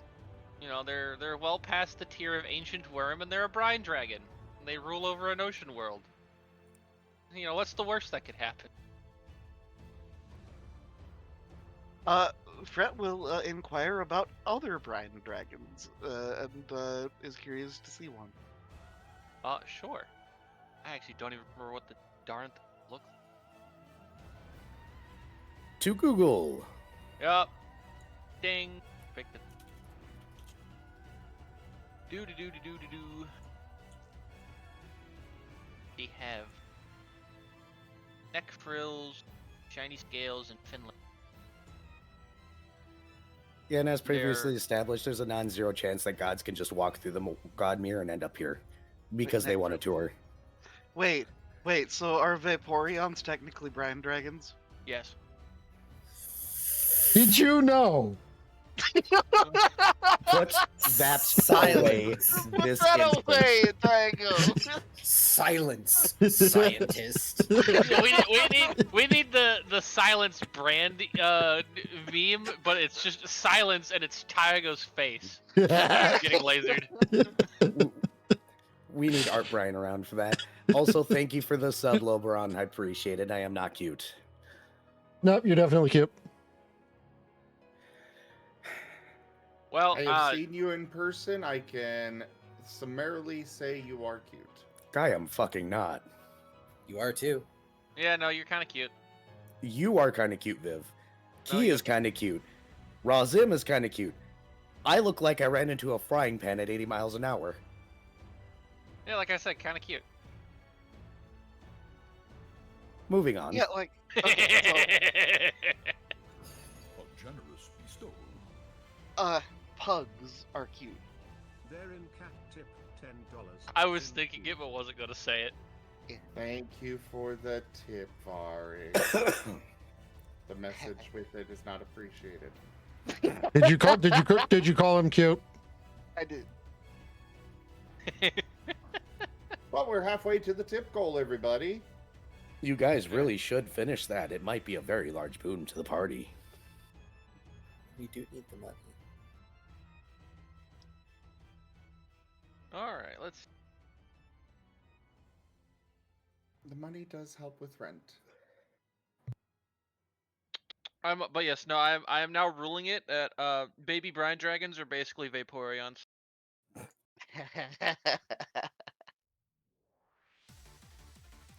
This is now a thing in Shoal's world, and no one can stop me. I mean, I could. I'm just not going to. It's in the doc. You can't stop me. I have Shoal's. I have the backstory doc up, and I am adding to it as my brain goes.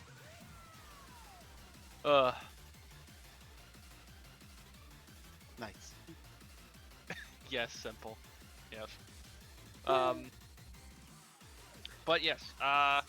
So yes, Shoal will show off a couple of the brine dragons he at least knew existed that aren't the egregiously overpowered one.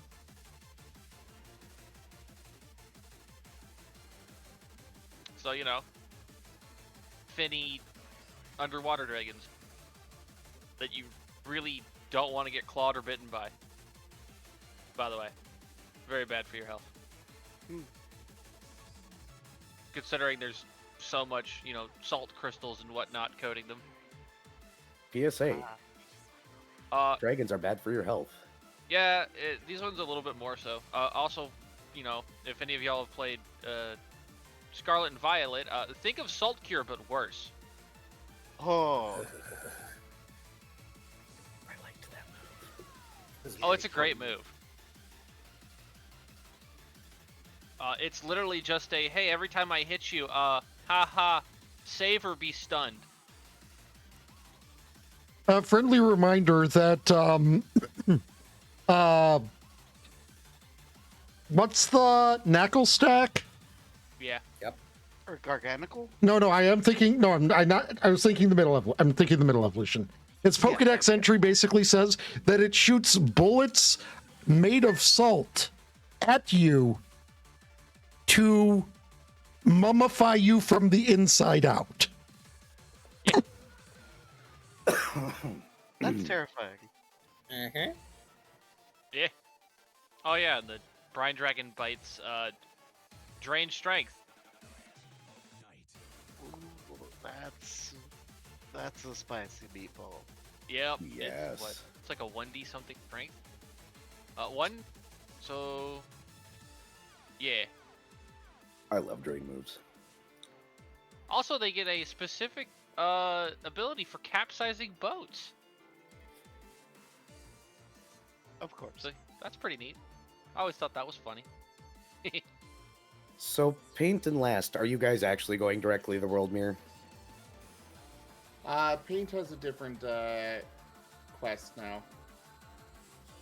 Oh no? Oh no. Yes. Paint I'm- has a very important quest now.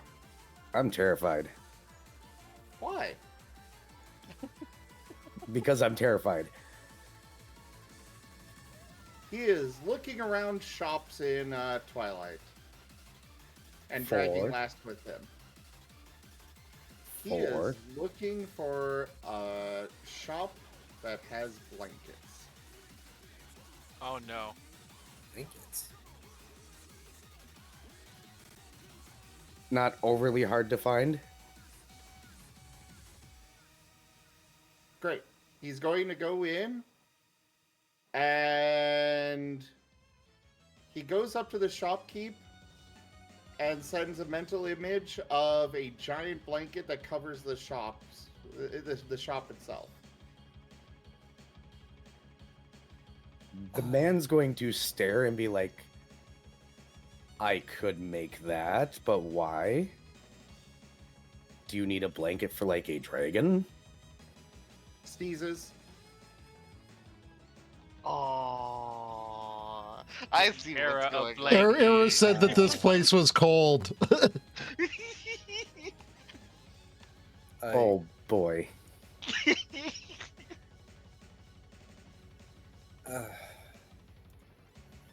You'll have to forgive his enthusiasm, as Last is currently trying to put the Ritz away. He wants to get a gift for Arabin. Erebane at full size or Erebane as he normally walks around, because those are two different things. Paint sends along super big Arabane. Doggo form. It It towers over the the palace or castle, whatever it was in the center. I hate to put it this way. I don't know how big he is, and I don't know if I can make a blanket that big. Last is going to gently pet Paint on the head. Arabin can appear in many sizes. Why don't we get a more reasonably dragon-sized blanket for him? Large creatures is over there. Paint is going to go over to them. The shopkeeper has dodged a bullet. He's pulling it off. I assume it's on a shelf. There's several of different Okay. colors. Oh, okay. Is there a black one? Yes. Perfect. He is pulling that off the shelf and trying to stretch it out on the floor. It would be for a large creature, so it's about 10 feet by 10 feet. He shakes his head at the shopkeeper and sends a long mental image of the blanket stretched out, and then kind of just he stretches it out further and further, probably about 100 feet by 100 feet.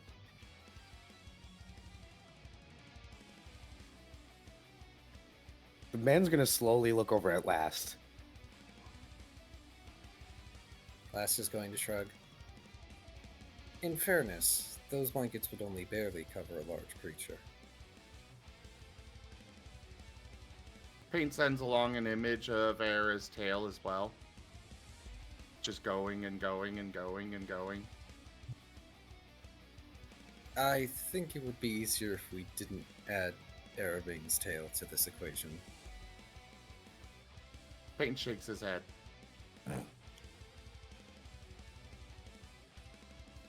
I am fairly certain that his tail will be fine. Paint shakes his head again. You realize his tail is technically infinite in length, right? Technically, it's 57.5 feet long as a anthro. Okay, infinite tail, got it. Paint looks at the shopkeeper and sends along the stretched out blanket image. But then the blanket just keeps stretching off into the distance forever. The shopkeeper's gonna look directly at Last and be like, how about this? You guys come back with some reasonable measurements and I can work on something and price it for you. Infinite is not something I can manage. Paint brings it back down to the 100 by 100.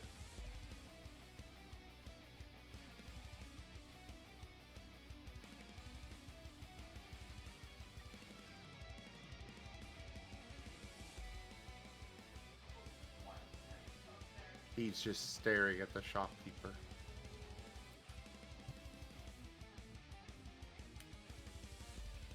That is a very dragon-sized blanket, you have to admit. The shopkeeper will sigh. Give me a second here.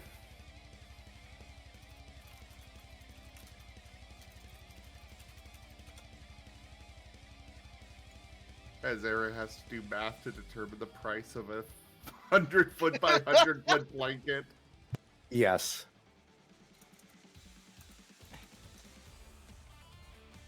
Yeah, because a king-size blanket is usually around 8 feet. Yes, but as somebody that is big and tall, I can definitely say that a king-size blanket is not big enough. Yes, I'm aware, but you're making me do math, so you got to give me a second. This is important, Matt. Important math for an important thing. He has a quest to complete. Era is cold. Oh.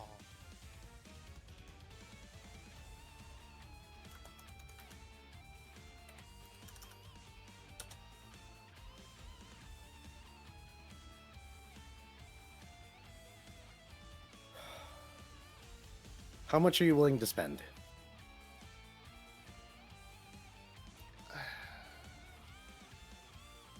Well, you see, as a player, I know this is a terrible idea, but Paint is willing to spend all 3,366 scales he's got. Because he's going to ask for 38, which is basically $3,000. Oh, only 38? Only 38 scales? You guys got to remember that a scale's equal to a gold, and a gold is 100 copper pieces, and most commoners only see a silver in a month. Fair. So That's like $100. So this is like a $3,000, $4,000 blanket. Last is literally going to slap 38 seals onto the table. Give me about a month and a half. Acceptable. Paint throws another 100 scales and sends along mental image of the sun going down and then the sun coming back up. I do not have the ability to do that. Last is going to take the 100 seals and give them back to Paint.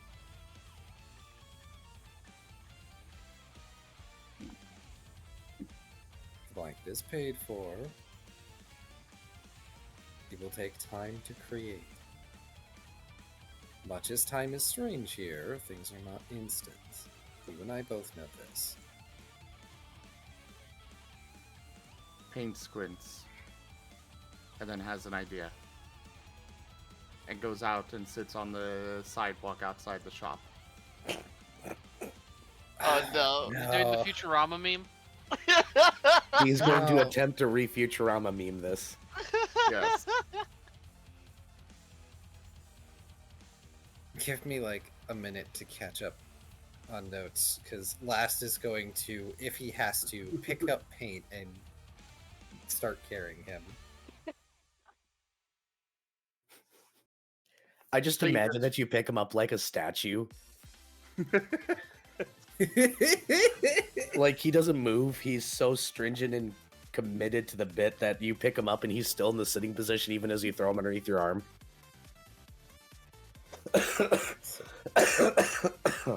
Okay, come on. We need to go find the others. Maybe look at the new world mirror.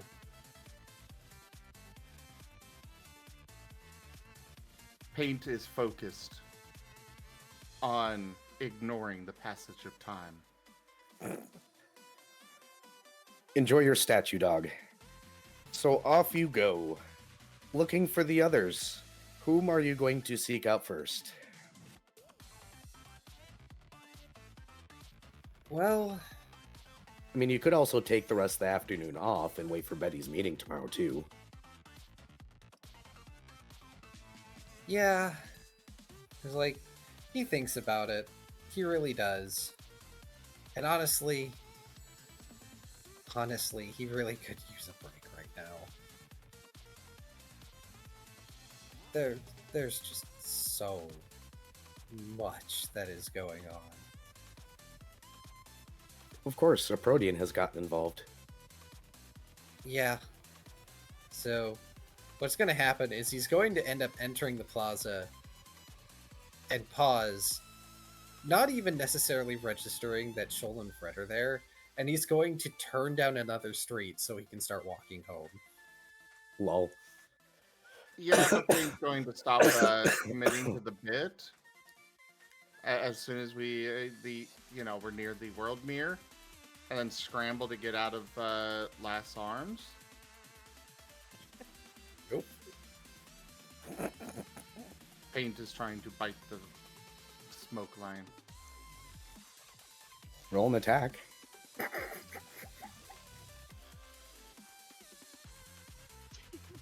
If that would actually roll.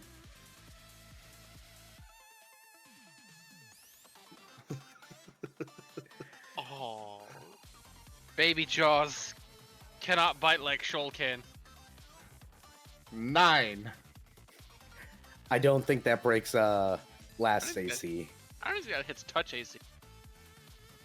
Let's Well- see. Minus dex because grappling, but I mean, even flat-footed. Oh wait, flat-footed is just minus armor, not minus dex. No, flat-footed is minus dex. yeah, it's minus dex, not minus armor. Touch is minus armor. Yeah. Well, I don't have my armor shield on, so let's see. Yeah, that would just be 10. So no, you don't hit. So, But is your oh, cute point- bitey puppy. But does he get his point across? He does. Last is choosing to ignore the point for now.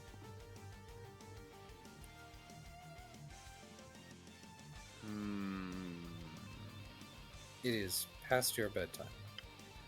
Viv's icon suddenly started working at some point in time. What the heck?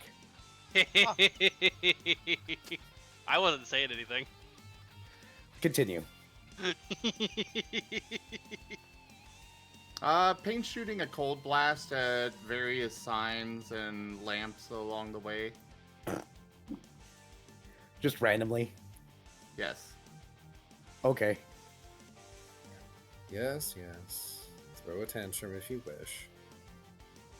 I'm going to wrap you up like a burrito when we get home. He is sending many, many visions of the world mirror. The world mirror is not going anywhere, Paint. More visions.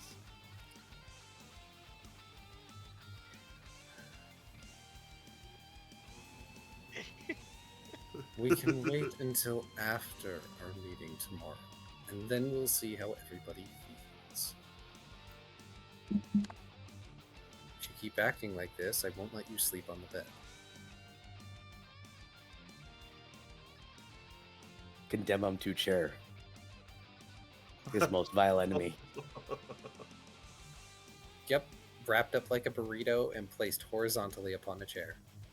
Cannot escape. So evil.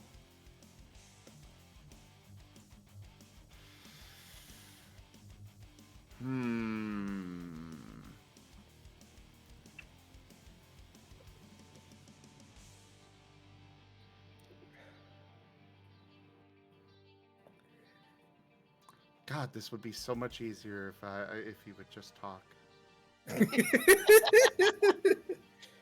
Yeah, if only he, you He'd know, just used be his like, you voice need to box. self-care.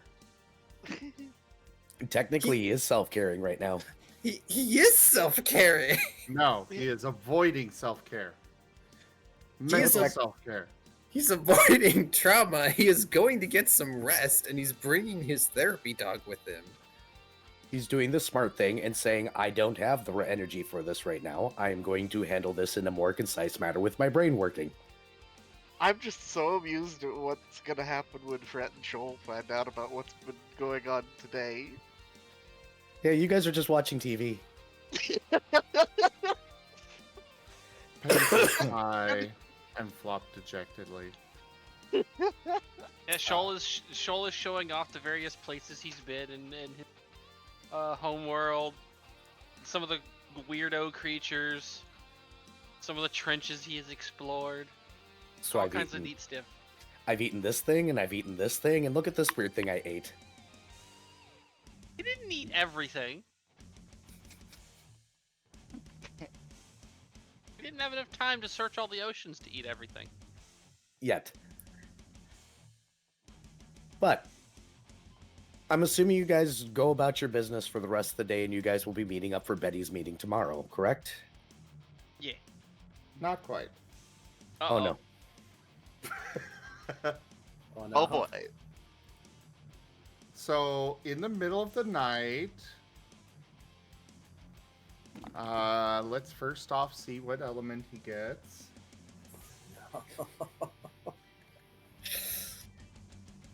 Please don't wreck my apartment. You know, air's pretty good for dealing with the smoke line. Oh no, you're actually gonna hurt me. Paint is attempting to wrap up the smoke lion in air, and he and Rex are gonna try and roll the air ball out the door toward the world mirror. Roll a spellcraft, I guess.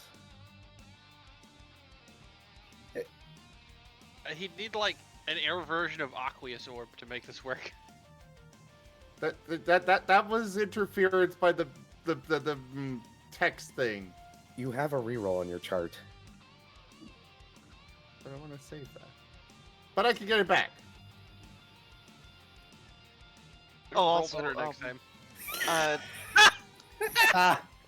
What? Absolutely destroyed. So, Chad, about those reroll cards being available now. Also, No, chat. This is funnier. I have an important question too. Yeah. Where exactly is the thing about world mirror rerolls and stuff and such? I haven't been able to find it. Wrong person, Ido. Who did he give a reroll to? Oh, me. You. Nice. I will That's take it. funny. I That's don't. funny. I don't remember. Because I scoured the document and I couldn't find it. It has to be. I don't remember where it is off the top of my head. What were you trying to find out? Like the conditions for getting stuff. I don't As know if far I as- ever wrote all that out, actually. You're gonna get one. You spent all day at the World Mirror. Yeah. You and Viv. Boo. Like, it's not hard to get inspiration from that. Cool.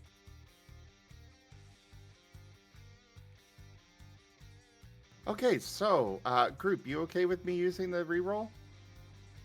No. Yes.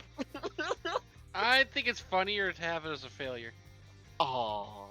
Okay. This I think it would be actually- funnier to have it I as a think the outcome is success. funnier. I think the outcome is Oh. funnier this way. the so problem. 2 for 2 against. Yeah. All right. I guess Air's the tiebreaker. I don't get to vote. Uh, Yeah, it's just the So- party. So, Era, hmm with this as a failure, how much damage am I taking from my bits being blown apart? Oh, I was gonna get there. There was gonna be saves for you no matter what. Oh, good. Okay, so, rerolling! Natural 20! Of course. somebody vaporize it. Lamau. It would be funny if chat vaporized it. Chat, vaporize it. Do it. It'd be funny. You know it. It's payback for all the cliffhangers Zim does to y'all.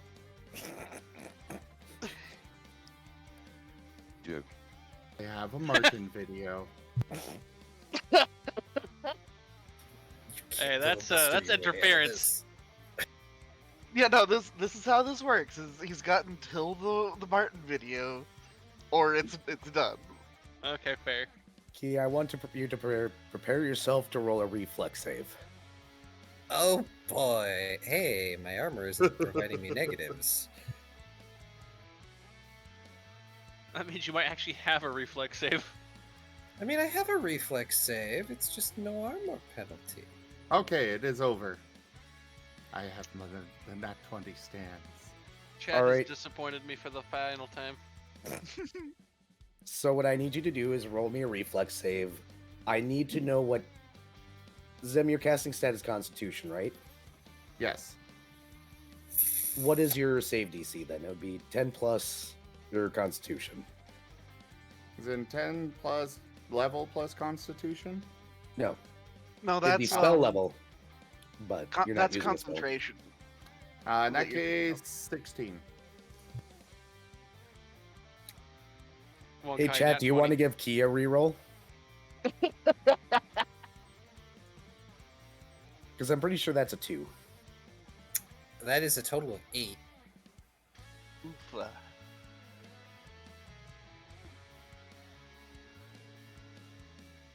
Paladins have really bad reflex saves, don't you know? Yeah. That's why I tried my hardest never to get hit by them when I was playing a paladin. Something meteor swarm. Ido might be swooping into save.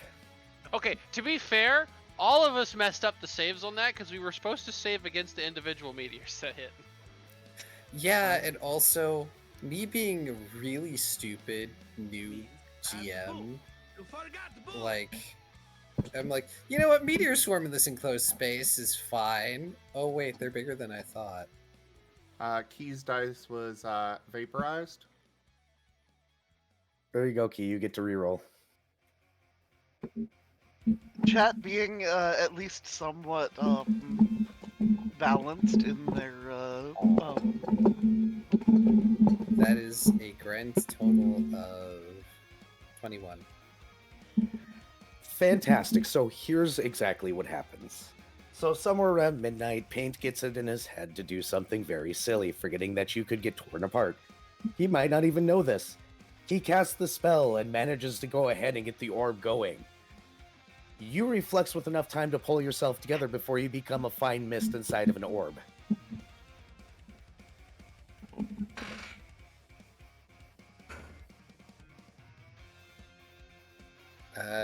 Cue unpleasant smoke lion noises. Displeased. Hey, Paint. Yes. You have a displeased cat inside of a ball of air, and you want to roll this thing, right? I need you to roll a reflex save for yourself and your animal companion. Each.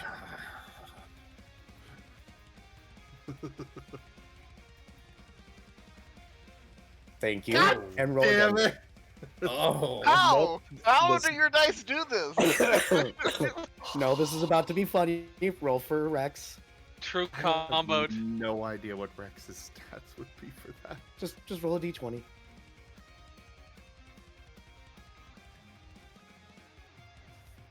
Oh, And Rex very well nails for it. him. This is why it's very funny. So, you have a very displeased smoke line tumbling around this ball of air, and you go to press your paws up against it. Do you know what the funny thing about tumbling air and wind is? It creates vacuum tornadoes. It kind of doesn't have a physical wall to press on. So guess who ends up in the ball of air with an angry smoke cat? And which elemental thing on the outside just goes bodacious as he watches his master get sucked into a ball of air of his own creation? Oh, Last's eyes narrow as he uses his vapors to grab Paint. Uh-oh. Oh no. Are you trying to rip me to pieces? he shakes his head. As you guys tumble around like you're in an air dryer. Please, tumble, stop, tumble, this, tumble, ride.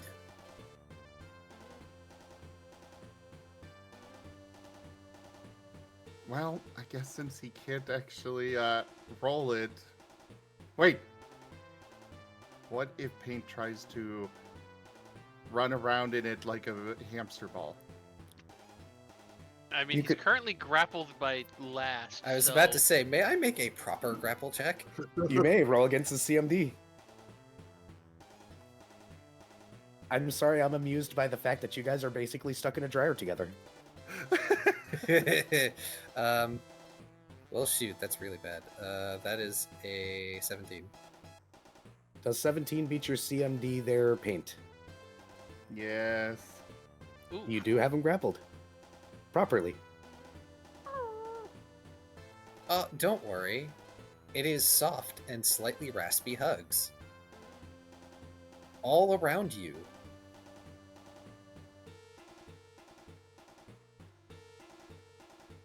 He will let go of the ball. Roll spellcraft. Uh-oh. Oh no. Roll a 1. Roll a 1. Come on, come on, come on, come on. It's 4! It's bad! That would be a 5. So from outside the ball, you hear Rex laughing. Bruh, tumble party!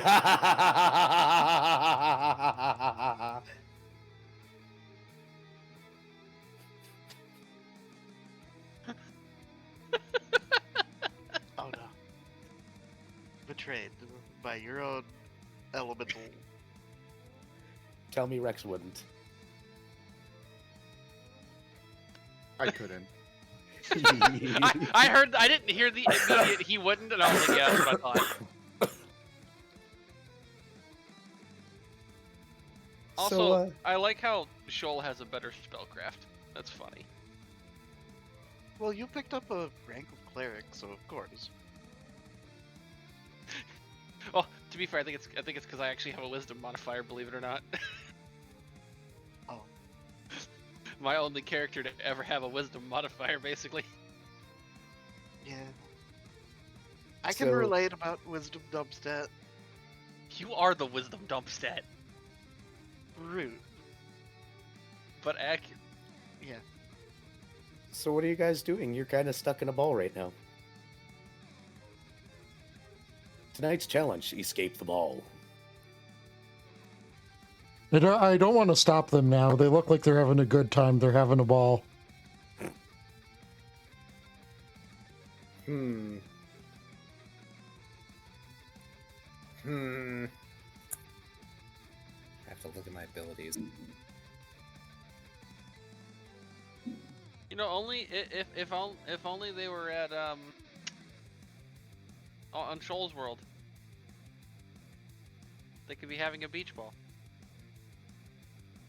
Darn it.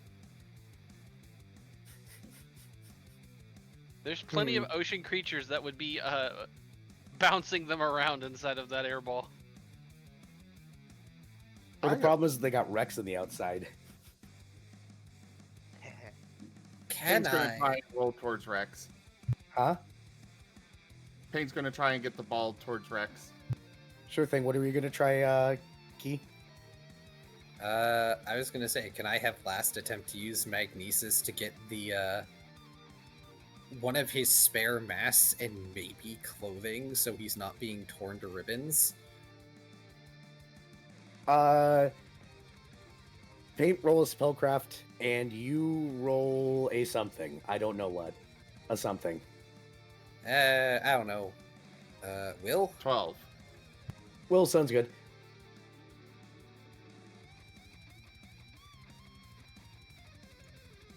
Hey, is this how, That's all, folks. We have been given a Wonder Meal bar. hooray! No. Does it get into the ball and tumble with them? We'll touch on that in a moment. What was your total, Key? 19. Yeah, you're able to pull some clothing into the tumble dryer as Paint manages to nudge the ball just enough to roll over Rex and suck him into it. The Wonder Meal bar he was about to bite into now flying around inside with you guys. He shouts bodacious. Something about radical surf dude. Last struggling to just push his vapors into the suit. Paint, do you want to attempt to release the ball again? Yes. Roll your spellcraft. 4.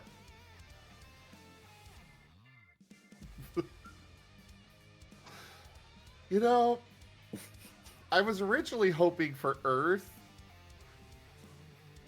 but I was also concerned because that would probably be very destructive to Last House. But now I'm not so sure what is more destructive. God, You have Dog- Katamari'd Doggo- my house.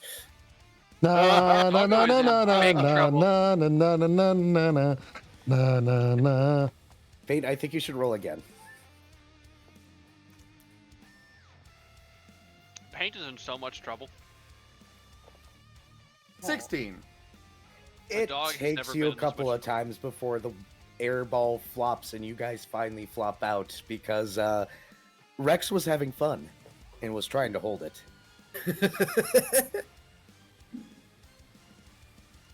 He hits the ground and goes, "Aw, totally lame, man." Bummer, dude. Bummer. You're starting to get an idea of what kind of crazy nonsense he gets up into college while you're taking classes. Last gives a pained groan as he pushes himself up. He's only got like the upper half of one of his tether suits on, as well Question, as Era. Yeah. Who does the water wheel bar land? It's stuck to Payne's head right now. Pink is backing away from blast. he's only got like the upper half of a suit on, as well as a partially put on dragon mask, because that's the one he managed to grab.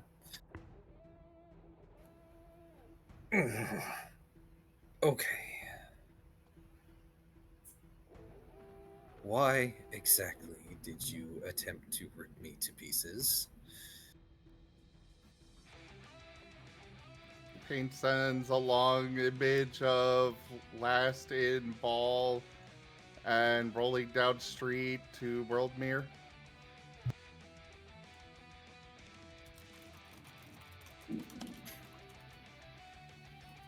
So, Last places his hands over the bridge of his mask, where like the bridge of his snout would be. His eyes are closed for a moment.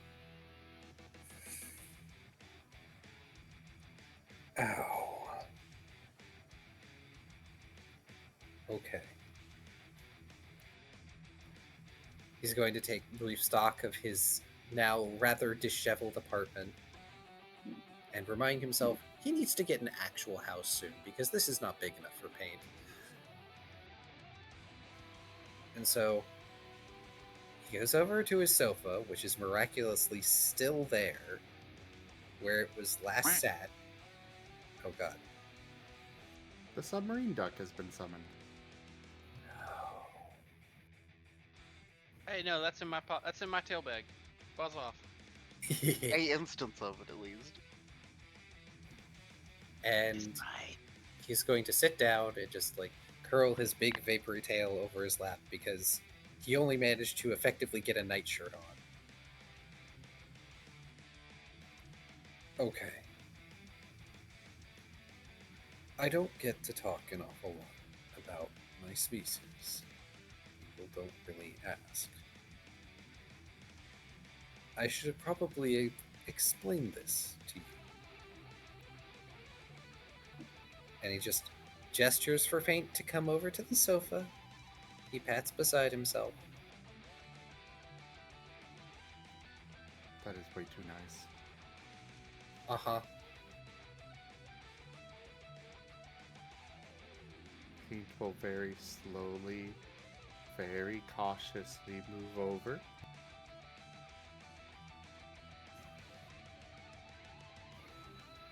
He's doing the puppy dog crawl, the army dog crawl thing. Last is patient. He will wait until Paint is on the sofa with him. Paint will hop up. Sadly, the dragon mask does not have an articulated jaw.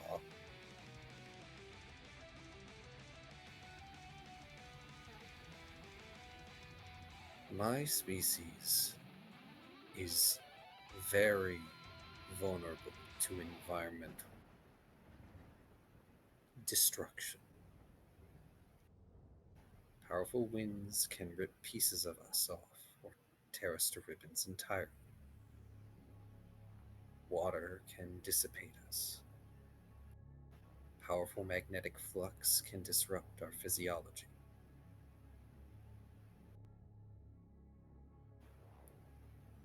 I appreciate your ingenuity. However, I would appreciate it if you did not end up inadvertently threatening my life in doing so.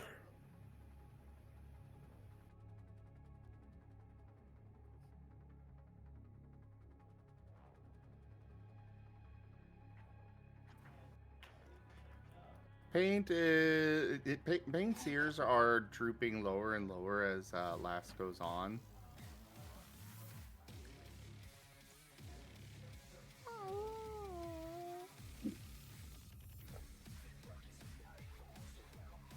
I understand it was not your intention to do me harm.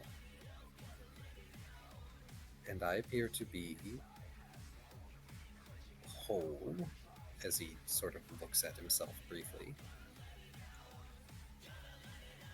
But please take care in the future when I am not.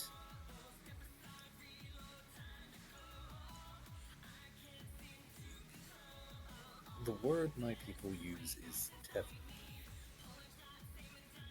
If I am without a sufficient amount of coverage across my body, trying that again could result in grievous harm. That's why I almost never remove my armor. Do you understand? Paint will nod.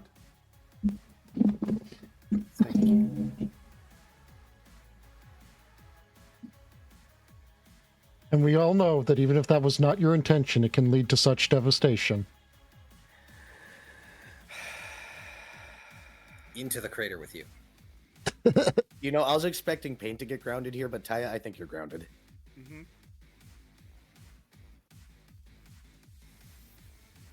Oh, see, Last does not understand the concept of grounding someone.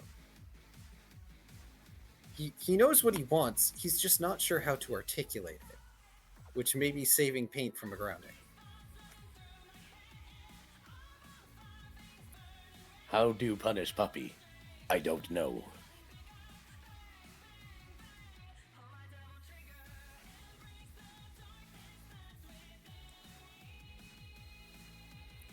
Like, what are you going to do?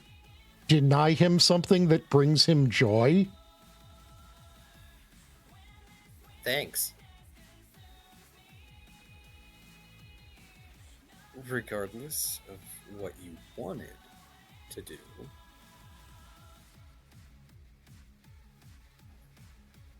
I'm going to go back to bed.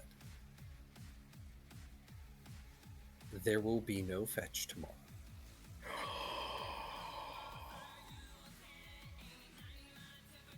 Oh.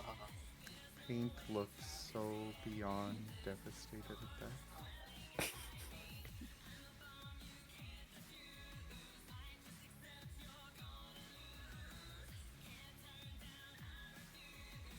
You will also not be permitted to sleep in bed tonight.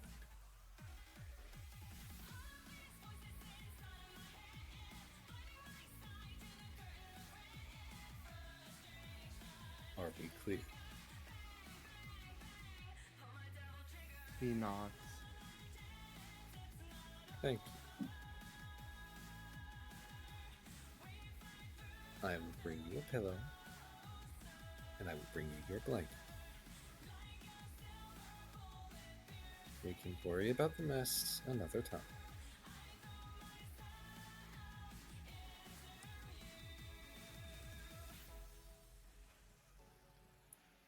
Last is going to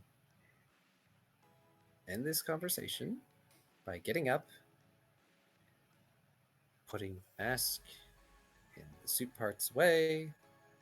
He's going to get Paint a nice soft pillow and his doggy blanket, and then he's going to go back to bed.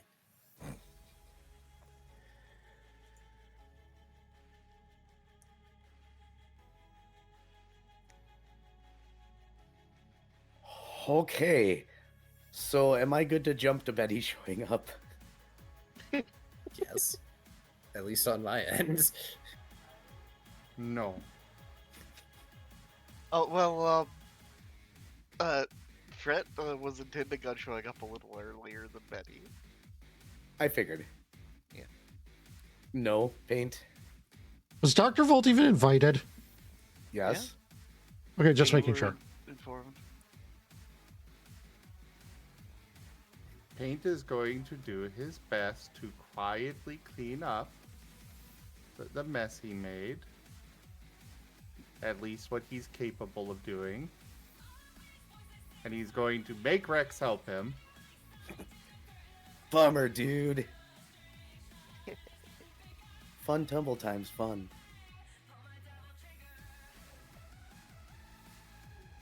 And then Paint's taking his blanket and the pillow and leaving. Oh. no. Is he going in the world mirror? No. He's going to the shop with the blanket. Oh, you're gonna go and sleep in the shop? Oh. Well, not in the shop, but outside it. Oh.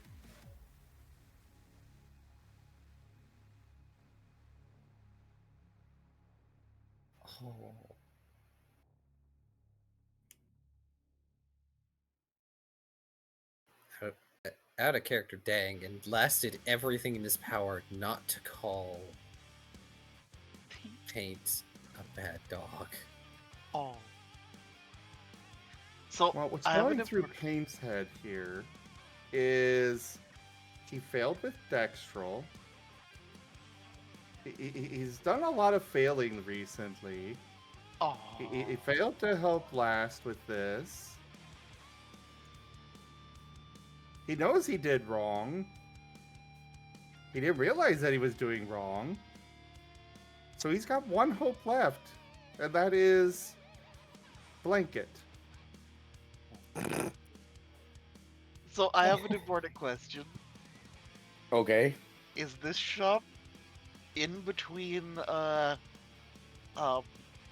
where Last Bakery is and where Shoal's boathouse is? I don't know where the hell it was. This was a one-off thing. I didn't even give it an assigned area. It would probably be somewhat close to the bridge.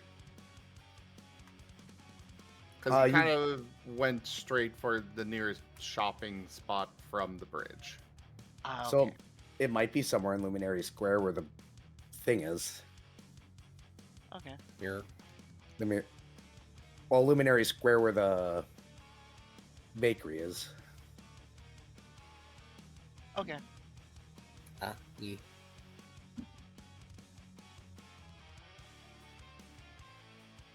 Okay, so that changes things.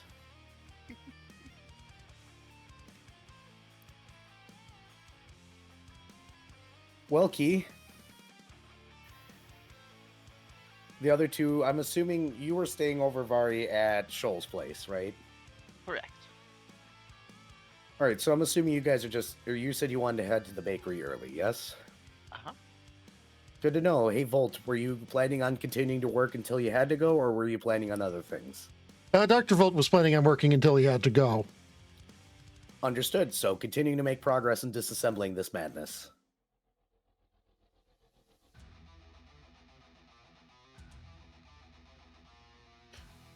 Sorry, what was that, Era? So continuing to disassemble the madness. Got it. Yes. All right, How Key. about Go ahead. how about Shoal? What's your? Also, you're muted. Whoops, my bad.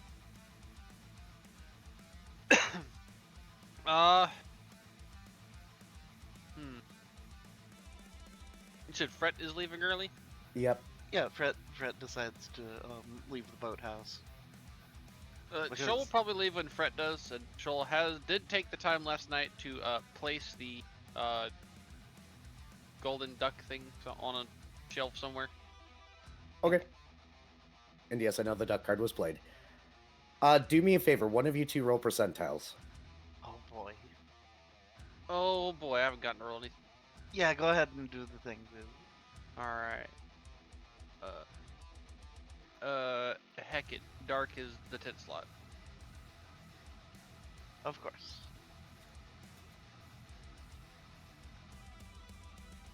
That is a 19. Okay. Let me counter roll something really quickly.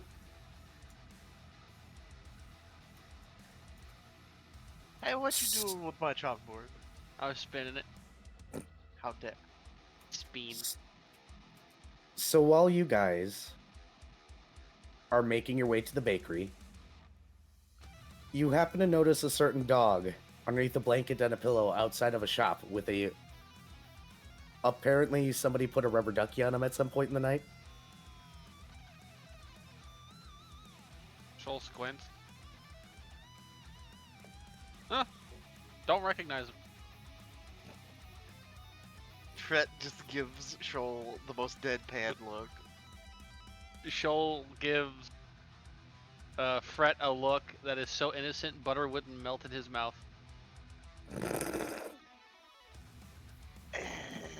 That is such a southern expression.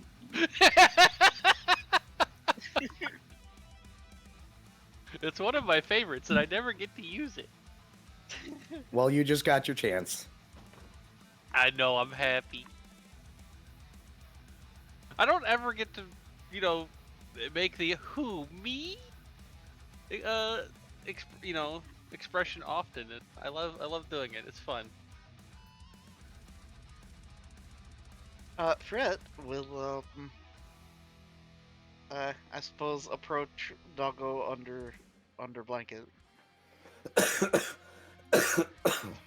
And, reach down and squeeze the duck. The propeller starts. Innocuous sub-sized duck. Hey, Paint. Yes. I'm assuming you're doing that thing where you pretended time didn't exist, right?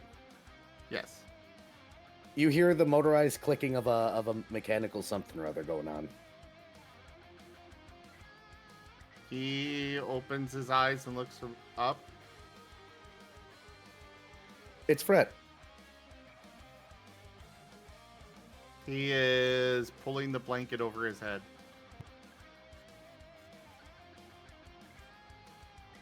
Fret will, look confusedly at the duck. Squeeze it again.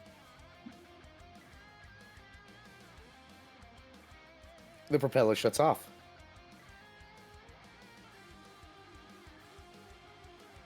Fret will toss the duck at Shoal.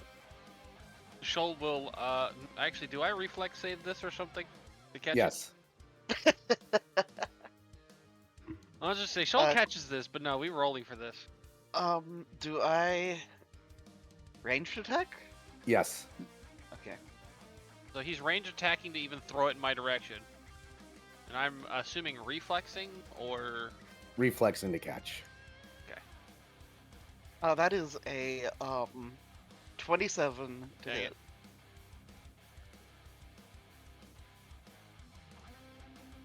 My dice got stuck, so I gotta redo it.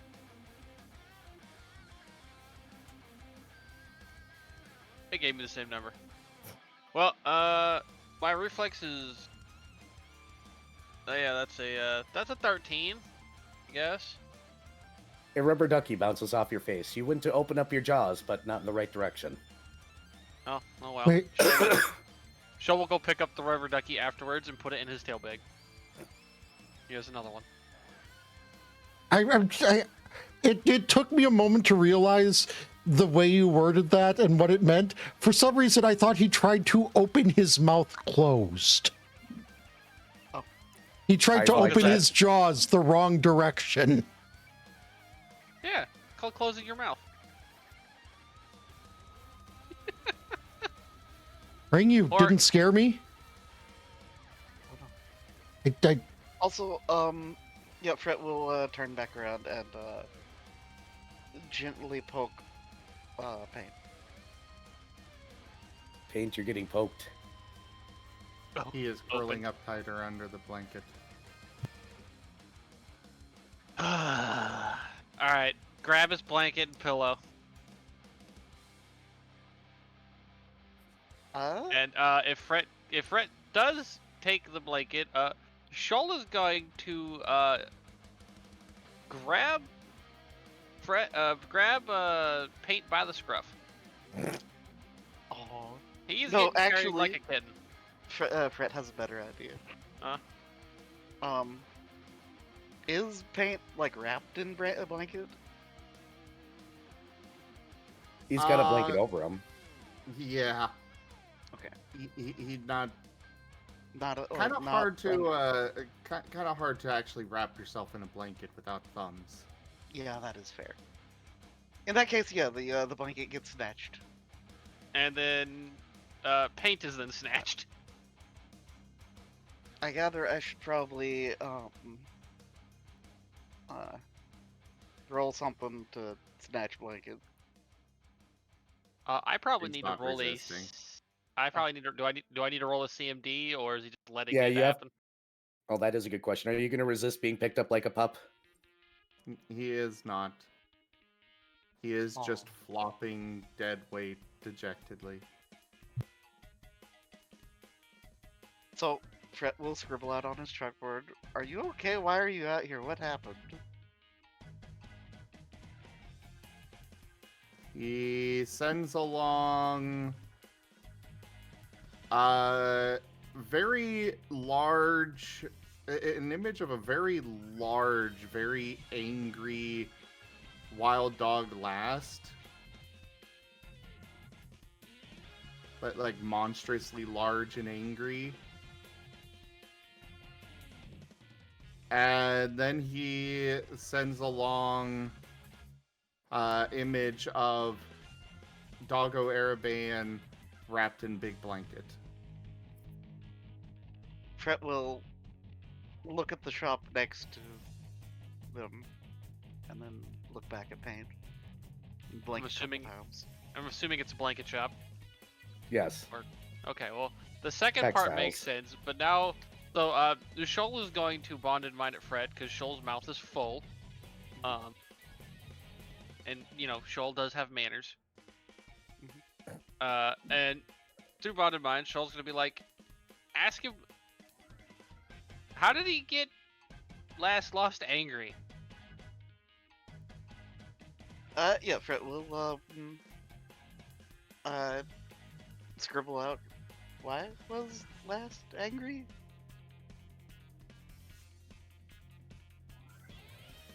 Paint looks even more sad. Somehow droops even more. Sends along image of Paint of himself looking monstrous now, but smaller than last lost. And the big last lost being torn apart into little pieces. Fret looks horrified.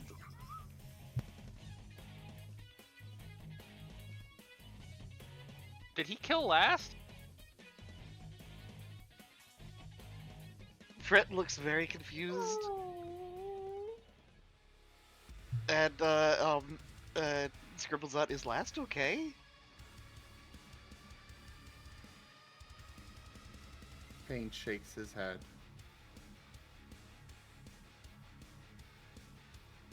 And Fret just turns and begins rushing to the bakery. To the bakery or to where last apartment is? Oh yeah, sorry, last apartment. Sorry. So hey, Yeah. last. Mm-hmm. Your door is getting knocked down. Well, we'll get there. First morning comes. Last is going to get up. He is going to put on a few things preemptively because of what happened last night. He is starting to consider wearing what people call pajamas. But no, he shuffles to his kitchen. He consumes an amount of coffee grounds, because that's easier than coffee itself.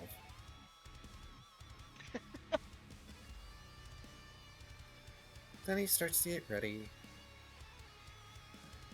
And he finally notices the apartment is clean. The apartment was a mess. Well, clean-ish. The best that Paint could manage. I'm imagining that there's like a number of objects that have just been pushed into a corner just out of view beside the sofa now, or under it. No, he did make sure that things got put where they were, but it's more, the picture frame or whatnot is probably not actually propped up like it's supposed to be, and more just laid flat and things like that. Kind of hard to, manipulate the orientation of objects, but they're at least in the right spots.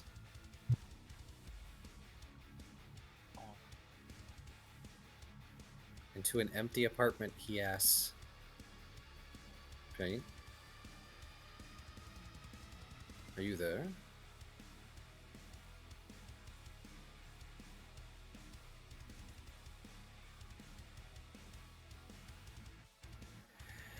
And enormous anxiety spike.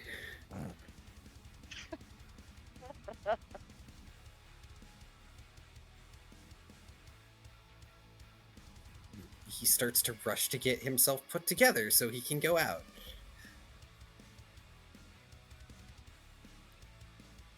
Also, Ido, I'm waiting for it to be revealed to Paint that Arabane is probably cold-blooded, and so a blanket isn't actually going to do anything for him. Aw. You think anybody's going to tell Paint that? Statistically, Dr. Volt might wind up doing that. Hey, everybody deserves a comfy blanket, even if it doesn't actually do anything.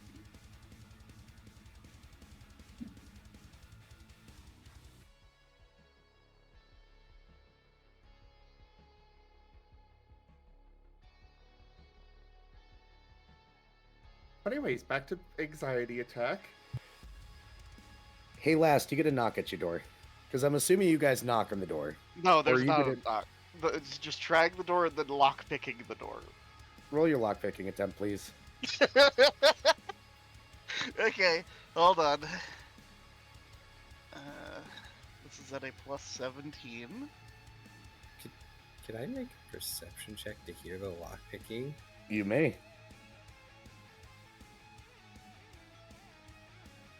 Where did my dice go? Oh, there it is. Okay, so that's a 33? So that's a 5. Which I think fails, so I get to roll again with a 10.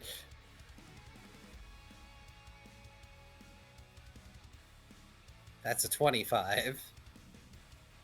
25 will pick it up. You're hearing something at your door. And yes, you're going to be able to pick the lock. Spectacular. This is an apartment door lock. I don't think it's going to be hard. It's probably not very hard. And like- as soon as it's unlocked, Fred will be shoving his way in. Fret shoves his way in, sees very disheveled and displeased looking Vapor Cat already approaching the door, who will stop in his tracks. Shoal is behind Fret with, Paint still held like a kitten.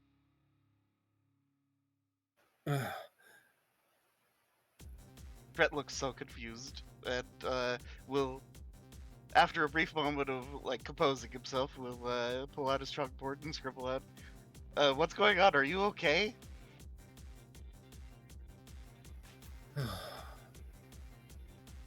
Oh. Thank goodness you're okay, Paint. And he just sort of relaxes. If anyone has seen Spirited Away with the scene where, like, what's her face, the witch has like her hair all wild and everything, that's kind of the way that last main tendrils were, and now they've just all drooped, and so all the trailing parts of his vapors are now hanging low towards the floor. Oh, come in. It's a story. Shoal will shut the door, and only after he has shut the door does he put paint down. He also keeps himself between paint and the door. He just curls into a tight ball. You don't... Oh, of course you don't have Volt with you. He's probably still poking at the corpse. Fret will just switch his chalk into italics mode, and really flowery script will write, yeah, probably. Troll is just going to nudge paint with a paw repeatedly. Come on, no feeling sorry for yourself.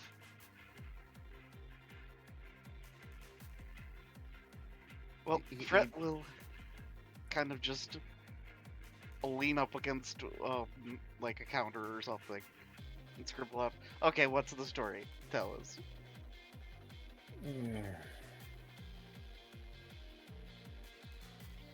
So, for context, you almost never see me without a fair amount of coverage over my vapor, right? Yeah, Fret nods. they're made of like smoke or something. Correct. There is a very good reason for that. Aside from... He pauses as he tries to put good words into... I've forgotten what I named it, but effectively the loss of ego. Ego death? There's a specific like syndrome name for it because it's not necessarily entire ego death. There's a whole thing, but he just gives up on that. There's other reasons for it, but the main reason that my species wears suits and masks like we do is because it helps protect us from the environmental factors. Strong weather and elements can wreak havoc on our physiology. Powerful winds can rip us apart. Rushing water can dissipate us. Intense magnetic flux can... I think I heard Fizz once describe it as a self-destruct, but I don't think that's quite accurate. It disrupts our physiology in a very violent manner.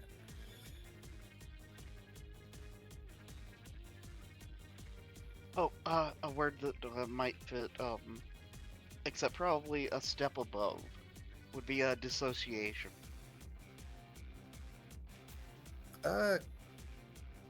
Maybe. Well,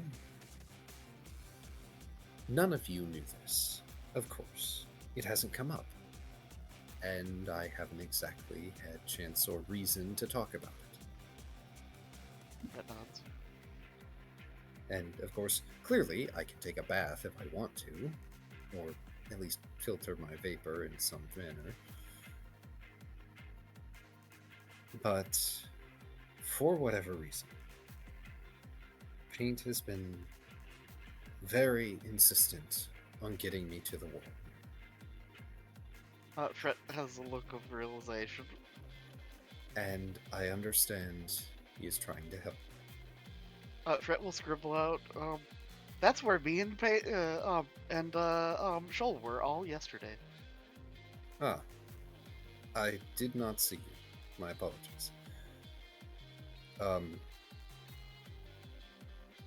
He was quite upset when I didn't go yesterday. And frankly, I did not have the energy to deal with that. That's a whole other conversation, and I'd rather have Volt here for it. The long story short is, paint wrapped me in an orb of air. And that was a Right on. distinctly unpleasant experience. Paint curls up tighter. It is not their fault for not knowing. Fred nods. However,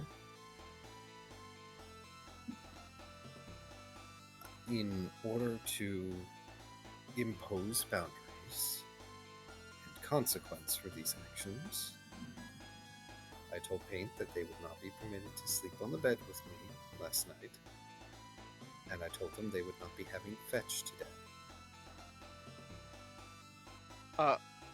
Fred looks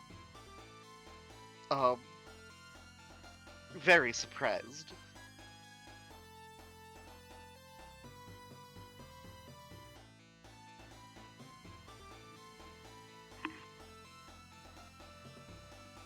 I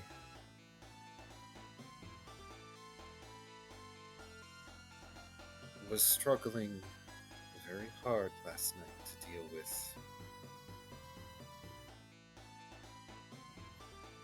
the adrenaline high, as you might call it, of existential threat.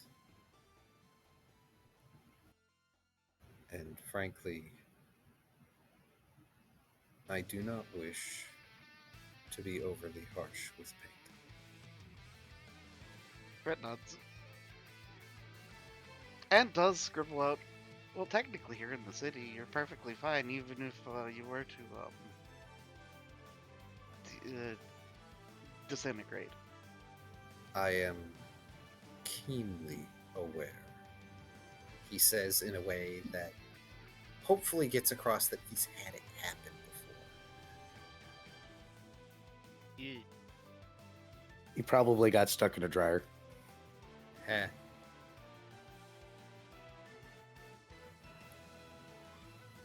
Paint, as he just sort of leans over to try and get a look at Paint.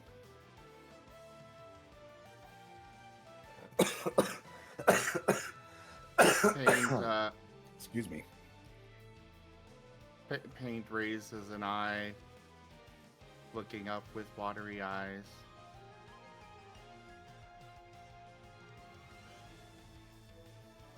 Or raises an ear to look up.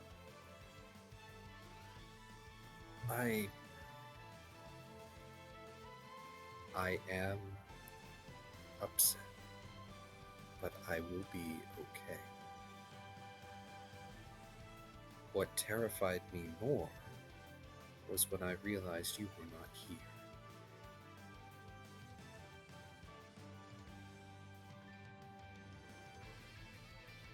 I cannot know where you have gone.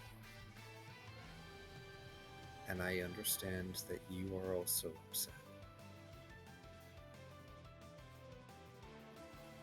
But even if I'm hurt, even if I am angry,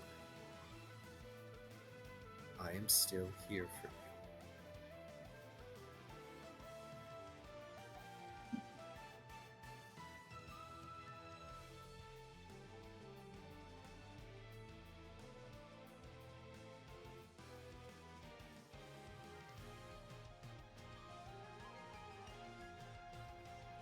Paint lets out a small whine,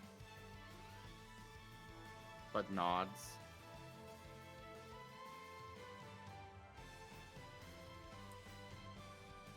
Fred will scribble out. Actually, Paint? Today? How about write me up a contract? I'll play fetch with you. He shakes his head.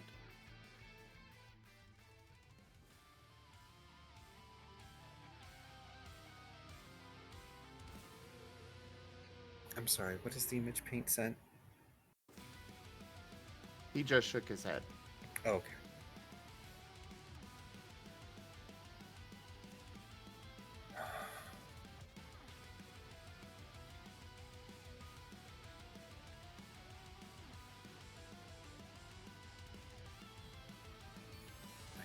course.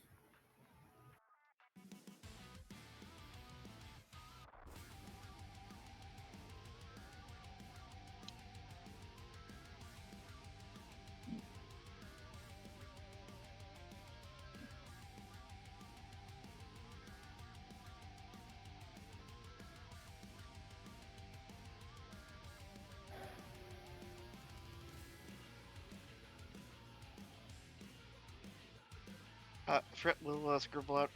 Anyways, why were you wanting to go to, or not wanting to go to the World Mirror?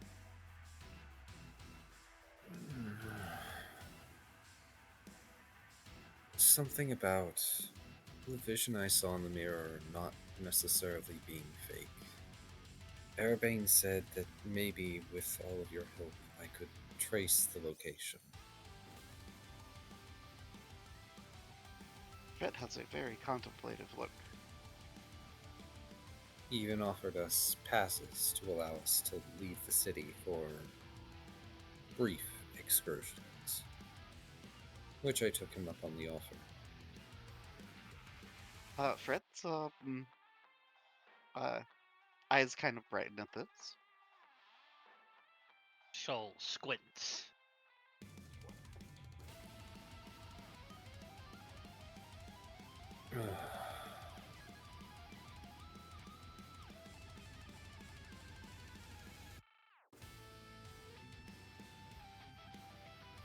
I just didn't have the energy yesterday to face that.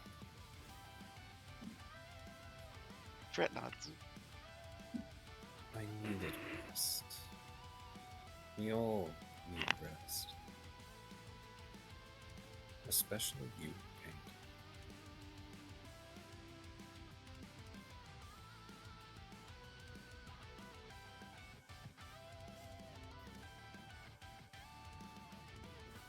Fret will scribble out. Yeah, me and Troll had a nice, relaxing day yesterday. Caught up with some goings on of my relatives and learned a little bit about Troll's world.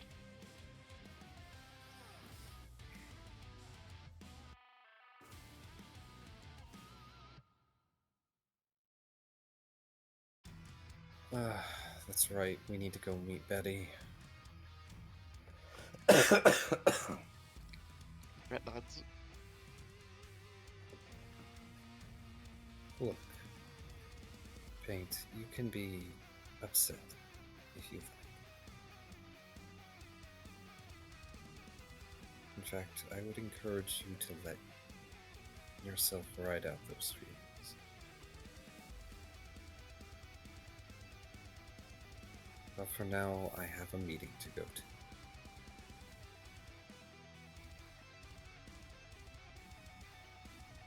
Paint will nod. Are you going to come along?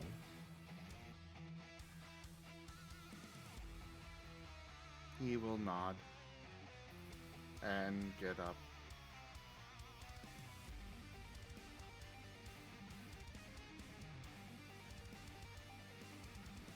Last, we'll walk over to Paint. And he will take out, like, a small cloth and cup one hand under Paint's chin to just sort of dab the wetness away from his eyes. There's my good boy.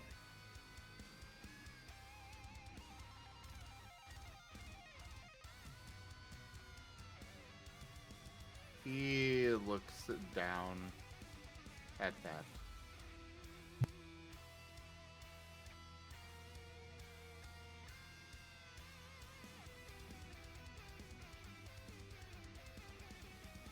Even if you make a mistake, that's what you still have to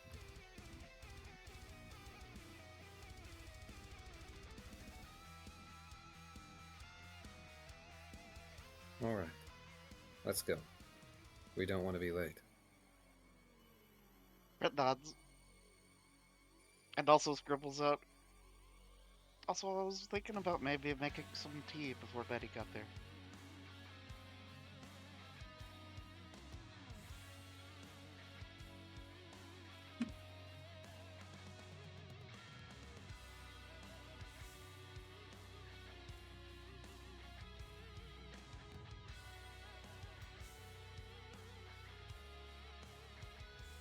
All right, so I cannot run the scene I was planning in 15 minutes, so I think we might be cutting it a little short unless we're intending to go late, which I don't think two people can.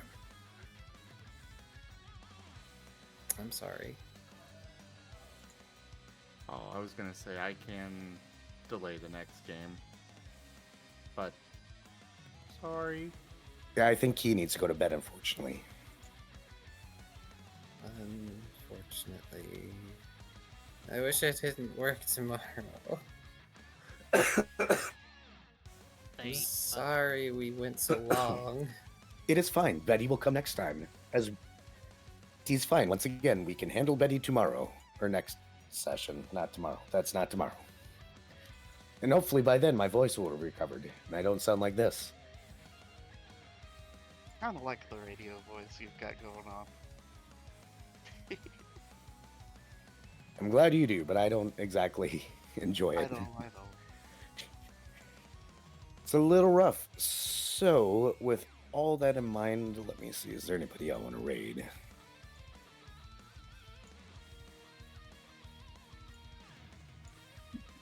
Who am I going to raid?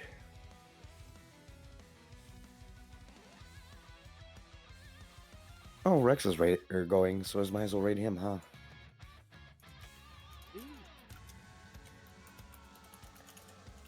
There are options of other people like Zim, but most of the people that are in my chat room are probably already watching Zim, so... Hopefully same with me and Era.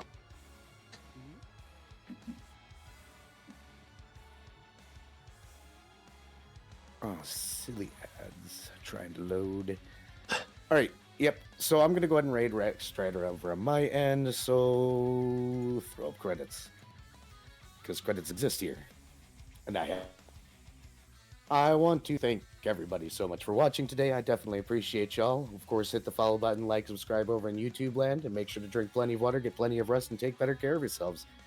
Y'all have a wonderful night out there. And everyone on my stream, go and follow me, go and follow Zim, go and follow Era, go and do the YouTube things that he mentioned, and stay cute, everyone. Mwah. Yeah, yes it was. And on my end, thank you everybody for joining us today for Recallers of the Lost Pathfinder. Check out our website, cgfgaming.com. We've got links for our Discord, Telegram, Mastodon, Skype, Patreon, and more. There on the website, as well as down in the description below through our link tree. Thank you to my patrons, tippers, and subscribers.